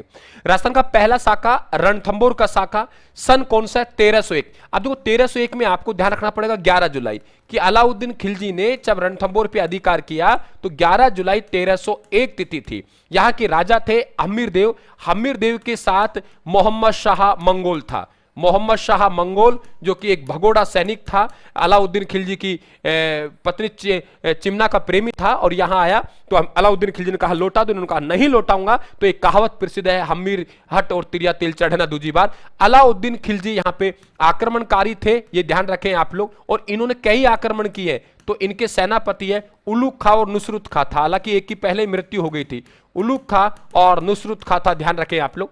चित्तौड़ का प्रथम शाखा 1303 में। राजस्थान का पहला शाखा यह हुआ 11 जुलाई 1301 को। चित्तौड़ के प्रथम शाखा की तिथि ध्यान रखना 26 अगस्त। 26 अगस्त को अधिकार किया। राजा रावल रतन सिंह था। रावल रतन सिंह के सेनापति हैं गोरा और बादल। गोरा और बादल रतन सिंह के नेतृत्व में यहां के सैनिकों ने क्या किया? केसरिया किया। और ध्यान रखें पद्मनी है रानी, पद्मनी के द्वारा क्या किया गया? जौहर किया गया था। चित्तौड़ पे अधिकार किया और अधिकार करके चित्तौड़ को अपने पुत्र खिजरा खां को सौंप गए और नाम रखा खिजराबाद। जबकि हमीर देव यहां पे जो हम बात करें जौहर, जौहर इनकी रानी है, रानी के द्वारा किया गया था। इस बात को आप लोग ध्यान रखेंगे। सिवाना का शाखा, सिवाना का शाखा 1308 में हुआ। शीतल देव यहां के किलेदार थे। आक्रमणकारी यहां पे कमालुद्दीन गुरुग था। कमालुद्दीन गुरुग ने आक्रमण किया। यहां पे ध्यान रखना आप लोग, एक नाम सुना होगा आप लोगों ने, है ना, बहावला सरदार। बहावला सरदार ने यहां पे विश्वासघात किया था। बहावला सरदार ने विश्वासघात किया, आपके तालाब में गोरक्त मिला दिया, जिससे राजपूत सैनिकों ने पानी पीने से इंकार किया। अलाउद्दीन खिलजी का अधिकार हो गया और अधिकार होके चित्तौड़ आपके सिवाना दुर्ग का नाम खैराबाद रखा। क्या रखा? खैराबाद रखा। फिर जालोर पर आक्रमण किया 1311 में। यहां पे कानड़ देव यहां के शासक थे और अलाउद्दीन खिलजी आक्रमणकारी थे। वही अलाउद्दीन खिलजी का सेनापति कमालुद्दीन गुरुग, अभी आपके फर्स्ट ग्रेड आरपीएससी में सवाल पूछा था, कमालुद्दीन गुरुग है। कमालुद्दीन गुरुग, अलाउद्दीन खिलजी वही कमालुद्दीन गुरुग है। ये क्या करेंगे? इसका नेतृत्व करेंगे और यहां पे जालोर दुर्ग पे अधिकार करके जालोर दुर्ग का नाम जलालाबाद रखेंगे और यहां पे एक मस्जिद का निर्माण करवाया, जिसे तोप मस्जिद या खिलजी मस्जिद कहते हैं। गागरोन में दो शाखा हुए हैं। पहला शाखा 1423 में, दूसरा 1444 में। दोनों शाखाओं में 21 वर्ष का अंतर है। बाप बेटों की उम्र में भी 21 साल का अंतर होता है, क्योंकि न्यूनतम 21 साल में शादी होती है। अचलदास खींची पिता हैं, पालन सिंह यहां इनके बेटे हैं। दोनों बाप बेटों के समय होगा। यहां आक्रमणकारी मालवा का शासक ओसंग शाह है और यहां आक्रमणकारी महमूद खिलजी प्रथम। महमूद खिलजी द्वितीय है, वो सांगा के समय होगा जब 1519 में गागरोन का युद्ध लड़ेगा। ये महमूद खिलजी प्रथम है। ये गागरोन दुर्ग का नाम बदल के क्या करते हैं? मुस्तफाबाद करते हैं।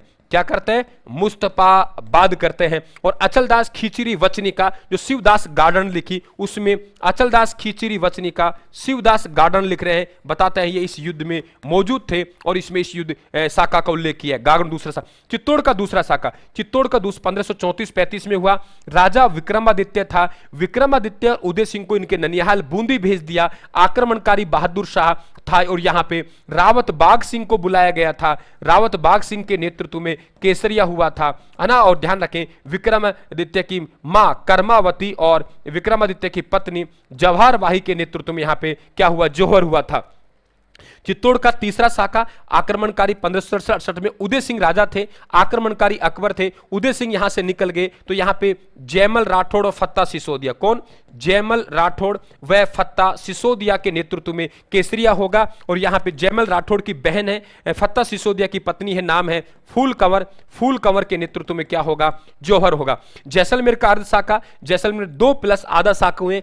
आधा 50-50 यानी 1550 में राजा लूणकरण सर था। आक्रमण आक्रमणकारी आमिर अली कंधार से आया था और ये पहले शरण में आया था, बाद में मिलने के बहाने से आया था। अपनी दासियों को, अपने सैनिकों को दासियों के बेस में लाया था, बेगमों के बेस में लाया था। संदेश भिजवाया, हमारी बेगम आपसे मिलने आ रही हैं। लेकिन द्वार पे भेद खुल गया, युद्ध हुआ तो केसरिया तो हुआ, लूणकरण की वीर गति को प्राप्त हो गए, लेकिन यहां आमिर अली पराजित हुआ, हम जीत गए। इसलिए राजपूत रानियों को जौहर करने की आवश्यकता नहीं पड़ी। इस सेशन से जुड़ने के लिए ना भूलें आप लोग, और पीडीएफ भी आप लोग प्राप्त करते रहे राजस्थान क्लासेस के, पीडीएफ प्राप्त करते रहे। कैसा लगा वो आप लोगों को बताना है। आप में से एक सवाल बताएंगे मुझे, वो बताएंगे अलाउद्दीन खिलजी, अलाउद्दीन खिलजी के यहां पे जालोर आक्रमण के समय एक था जिसका कुछ नाम ऐसा था दहिया, है ना। इसकी पूर्ति करो कि दहिया ने विश्वासघात किया और राय की विधि बताई और एक कहावत बनी, राय के भाव तो रातों रात ही बीत गए। तो वो विश्वासघात करता कौन था जालोर के साका में, जालोर के युद्ध में? ये आप कमेंट बॉक्स में बताना है। बिल्कुल चैनल को सब्सक्राइब करें, हमारे परिवार का हिस्सा बने। राम राम साहब।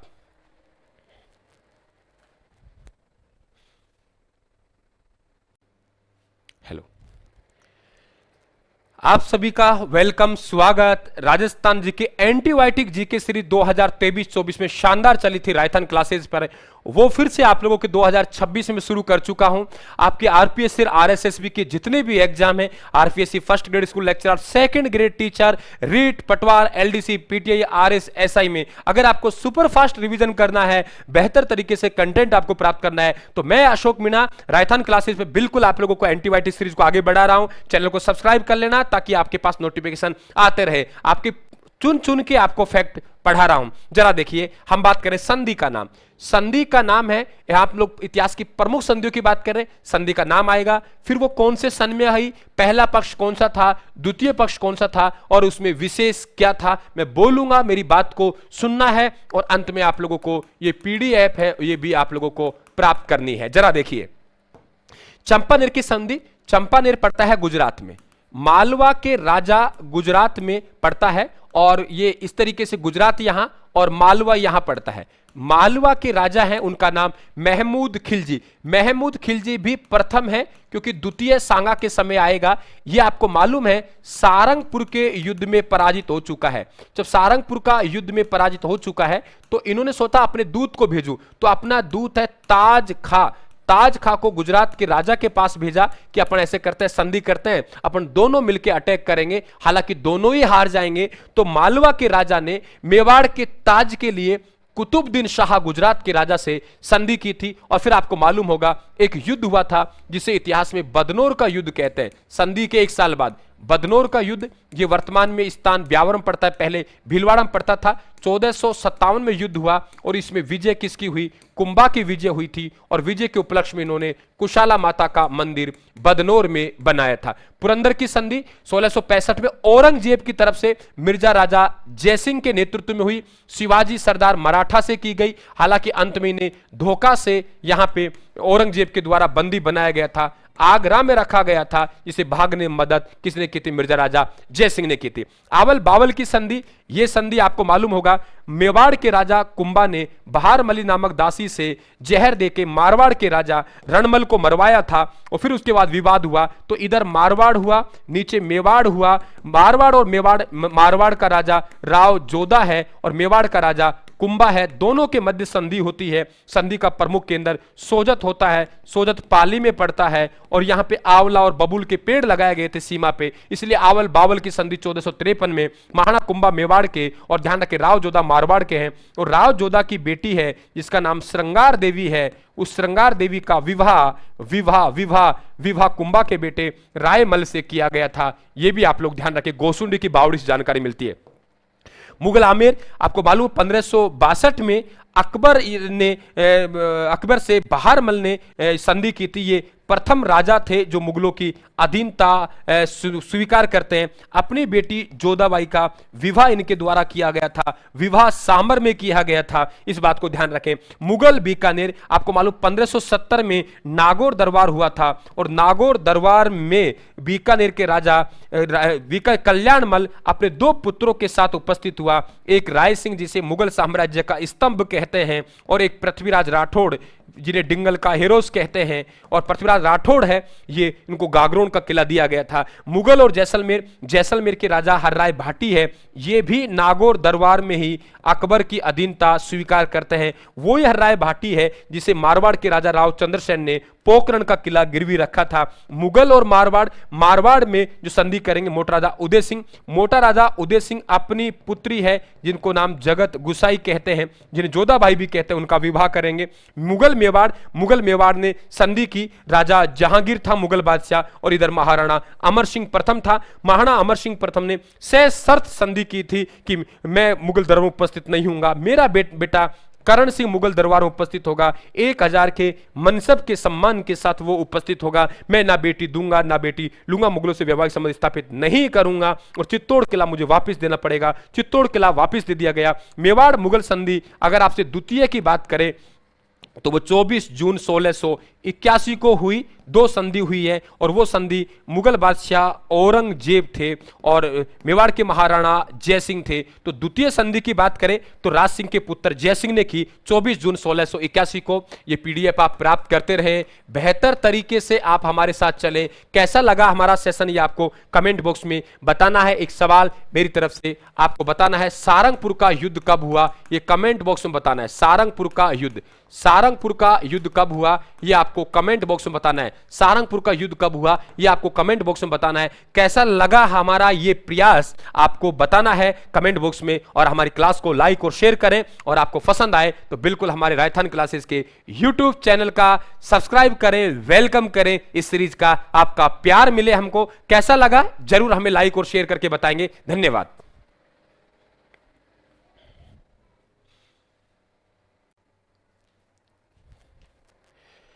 आप सभी को नमस्ते, वेलकम आप लोगों का फिर से राजस्थान जी के इस क्लास में। और इसमें हम लोग बात कर रहे हैं राजस्थान के प्रमुख स्वतंत्रता संग्राम यानी क्रांतिकारी, और राजस्थान के प्रमुख व्यक्तित्व स्वतंत्रता सेनानियों की बात करेंगे हम लोग इसमें।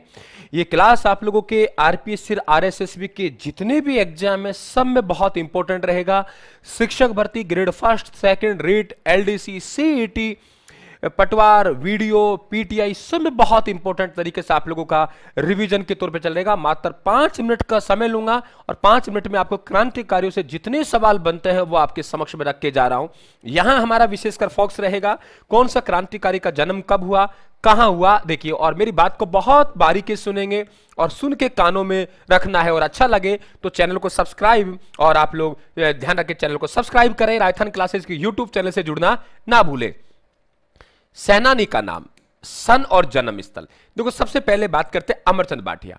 अमरचंद भाटिया मैं बोल लूंगा, ज्यादा ध्यान रखना। अमरचंद भाटिया वो हैं जिन्हें 1857 की क्रांति का भामाशाह कहते हैं। इन्हें 1857 क्रांति भामाशाह कहते हैं। राजस्थान का मंगल पांडा कहते हैं। रहने वाले बीकानेर के थे, लेकिन अपनी कर्मस्थली ग्वालियर को बनाई। 1857 क्रांति में तात्या टोपे और लक्ष्मीबाई को धन दिया तो अंग्रेजों ने फांसी पर लटका दिया। गोविंदगिरी बंजारा परिवार में थे। बांसिया गांव डूंगरपुर में जन्मे 1858 में। वो ही गोविंदगिरी हैं जिन्होंने संप सभा की स्थापना की, जिन्होंने भगत पंथ की स्थापना की, जिन्होंने भील आंदोलन चलाया, वो ही गोविंदगिरी हैं, बंजारा परिवार में जन्मे। और मानगढ़ धाम का संबंध इन्हीं से है। केसरी सिंह बारेट 1872, ये एक इनके बेटा था, और बेटे और बाप की उम्र में कम से कम 21 साल का अंतर होना चाहिए। तो 72 में 21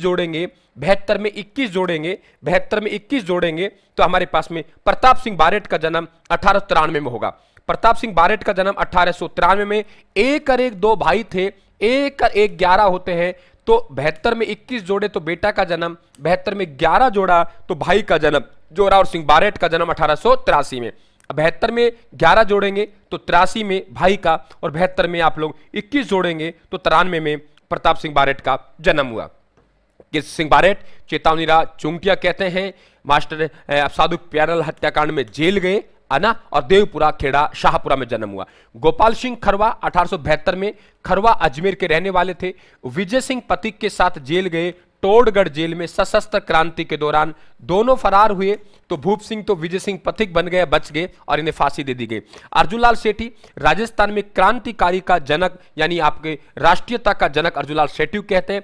प्रशिक्षण दिया करते थे जैन आप लोगों के प्रचारणी सभा के माध्यम से ये दिया करते थे। आपके ध्यान रखें हजारीबाग जेल में इन्हें रखा गया था और निमाज हत्याकांड में इन्होंने कहा कि अर्जुनलाल नौकरी करेगा तो अंग्रेजों को भारत से कौन भगाएगा, ये अर्जुनलाल सेठी का है, जयपुर में जन्मे थे। विजय सिंह पथिक 1882 में गुठावली बुलंदशहर यूपी के रहने वाले थे, गुर्जर परिवार से थे।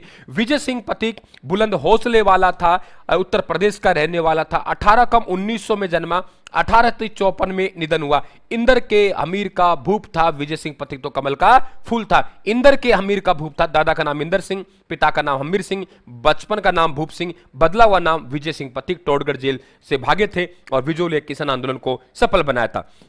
जोरावर सिंह बारेट 1883 में जन्मे, उदयपुर में। ये आप लोगों के अंग्रेजों की पकड़ में नहीं आए, राजस्थान का चंद्रशेखर कहते हैं इन्हें, और वैसे इन्होंने अपना नाम छिपा लिया था और अमरदास बैरागी के नाम से जीवन व्यतीत किया था। साधु सीताराम दास 1884 में विजोलिया भीलवाड़ा से जुड़े हुए हैं, वही साधु सीताराम दास हैं जो पहले विजोलिया किसान आंदोलन का नेतृत्व करते हैं। सेठ दामोदर दरार राठी 1884 में पोखरण जैसलमेर के रहने वाले हैं और इन्हें सशस्त्र क्रांति का भामाशाह कहा जाता है। खूब पैसा दिया, कहा जाता है कि धन की कमी कहीं बाधक नहीं होगी और गुलामी की बेड़ियां टूटनी चाहिए, भारत मां की गुलामी की बेड़ियां टूटनी चाहिए, धन की कमी कहीं भी बाधक नहीं होगी। ये सेठ दामोदर दास राठी साहब का कथन है। और ध्यान रखें सनातन धर्म स्कूल और नव भारत विद्यालय की इन्होंने स्थापना की। मोतीलाल तेजावत 1887 में कोल्यारी गांव में उदयपुर जन्मा, वही कोल्यारी गांव है जहां हल्दी घाटी के जो सैन्य युद्ध में सैनिक घायल हुए थे राजपूत, उनका उपचार करवाया, एक ही आंदोलन चलाया, हाकिम और हुकुम नहीं का नारा दिया,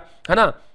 आदिवासियों की 21 सूत्रीय मांग जिसे मेवाड़ की पुकार कहते हैं, रखा आदिवासियों का बाऊसी या मसीहा कहते हैं। सेठ जमलाल बजाज इन्हें राजस्थान का भामाशाह कहते हैं। 1857 क्रांति का भामाशाह अमरचंद बाठिया, सशस्त्र क्रांति का भामाशाह सेठ दामोदर दास राठी और राजस्थान का भामाशाह सेठ जमनालाल बजाज। इनके बाद में प्रताप सिंह बारेट साहब हैं, ये ध्यान रखें बनारस षड्यंत्र केस में जेल गए, बरेली जेल में इनको रखा गया था। यातनाएं दी वहां पे अंग्रेज अधिकारी क्लूलैंड ने, तो कहा कि मेरी मां रोती है तो रोने दीजिए, मैं मेरी मां को आसाने के लिए सैकड़ों माता को रुलाना नहीं चाहता। और जब ये शहीद हुए थे तो केसरी सिंह बारेट साहब ने कहा कि आज मुझे प्रसन्नता है कि भारत मां का पुत्र है, उनकी मुक्ति के लिए शहीद हो गया। हरिभाव उपाध्याय भौरास ग्वालियर से थे, इन्होंने अपनी कर्मस्थली अठुंडी को बनाई। अठुंडी में महिला शिक्षा सदन और सस्ता साहित्य सदन की इन्होंने स्थापना की। अजमेर मेरवाड़ा के एकमात्र ये मुख्यमंत्री रहे थे। अजमेर मेरवाड़ा की विधानसभा को धारा सभा कहते थे, ये ध्यान रखें आप लोग। रामनारायण चौधरी 1896 में नीम का थाना सीकर में है। इनकी एक पत्रिका डेली हेराल्ड जो लंदन से प्रकाशित होती थी, इसमें ध्यान रखें आप लोग, यहां डेली हेराल्ड में यहां शेखावाटी खबरें छपती थी। माणिक्यलाल वर्मा मेवाड़ में वर्तमान शासन व्यवस्था की पुस्तक है और इन्हें कुंभलगढ़ जेल में रखा गया था। बिजो आपके मेवाड़ प्रजामंडल के संस्थापक हैं। 1897 बिजोलिया भीलवाड़ा में इनका जन्म हुआ। बलवंत सिंह मेहता 1900 में उदयपुर में जने, संविधान पर हस्ताक्षर करने वाले राजस्थान की तरफ से पहले संविधान सभा के मेंबर थे और मेवाड़ प्रजामंडल की स्थापना इन्हीं के घर पे हुई थी और पहले अध्यक्ष यही थे। सागरमल गोपा 1900 जैसलमेर में जन्मे, इन्हें मिट्टी का तेल छिड़ककर जिंदा जलाया गया था। इनकी जांच के लिए गोपाल स्वरूप पाठक कमेटी गठन किया था। 3 पुस्तकें बड़ी इंपॉर्टेंट है इनकी, आजादी का दीवाना हूं, जैसलमेर में गुंडा राज नहीं चलूंगा, रघुनाथ सिंह का मुकदमा लड़ूंगा। बाल मुकुंद बिस्सा 1903 पीलवा डीडवाना नागौर में जन्मा, अब तो कुछ डीडवाना कुचामन जिला बन गया। इन्हें भूख हड़ताल कारण शहीद हुए, इन्हें राजस्थान का जतिन दास कहते हैं। नागौर में चरखा संघ की स्थापना इन्होंने की। रमेश स्वामी भुसावर भरतपुर के रहने वाले थे। बेगार विरोधी आंदोलन इन्होंने चलाया था और इन्हें बस के नीचे कुचलकर मारा गया था, शहीद हुए थे। भोगीलाल पांड्या 1904 में सीमलवाड़ा डूंगरपुर में। भोगीलाल पांड्या इनकी धर्मपत्नी मणिबहन पांड्या को बागड़बा कहते हैं, इन्हें बागड़ का गांधी कहते हैं। टीकाराम पालीवाल 1907 में मुंडावर दौसा में जन्मे और ये राजस्थान के प्रथम निर्वाचित मुख्यमंत्री भी रहे, इस बात को ध्यान रखें आप लोग। मोहनलाल सुखाड़िया है, ये नाथद्वारा राजसमंद में, ये 1916 में। संभागीय व्यवस्था इनके समय रोक लगी थी। हरिदेव जोशी जो खांडू बांसवाड़ा में जन्मे, इनके समय संभागीय व्यवस्था को पुनः शुरू किया गया था। कैसा लगा हमारा मिशन आप जरूर हमें बताएंगे कमेंट बॉक्स में। है ना, जरूर हमें बताएंगे। और एक मेवाड़ में वर्तमान शासन व्यवस्था पुस्तक किसकी है ये कमेंट बॉक्स में बताएंगे। ये आप लोग पीडीएफ प्राप्त कर सकते हैं। आप लोग पीडीएफ प्राप्त करने के लिए जुड़िए आप लोग, है ना, ताकि मस्त रहिए। और ये आपके YouTube चैनल को सब्सक्राइब जरूर कर लेना। और 1 मिनट शो से आप लोग 10 मिनट शो से और एक रात्रिकालीन 9 बजे लाइव बैच से YouTube पे जरूर जुड़े। अपने स्कोर को बेहतर पाएंगे। जहां जहां आप लोग हारेंगे वहां वहां राजस्थान आप लोगों को साथ में दिखाई देगा। ये जमनालाल बजाज काशिकाबाद सीकर के रहने वाले थे। ध्यान रखें, महात्मा गांधी जी के 5वें पुत्र कहलाते हैं। अपने आप को गुलाम नंबर 4 कहते हैं। जयपुर प्रजामंडल का पुनर्गठन इनके द्वारा किया गया। आपको लगभग सवाल यहां से मिल जाएंगे। धन्यवाद आप सभी को। राम राम साहब।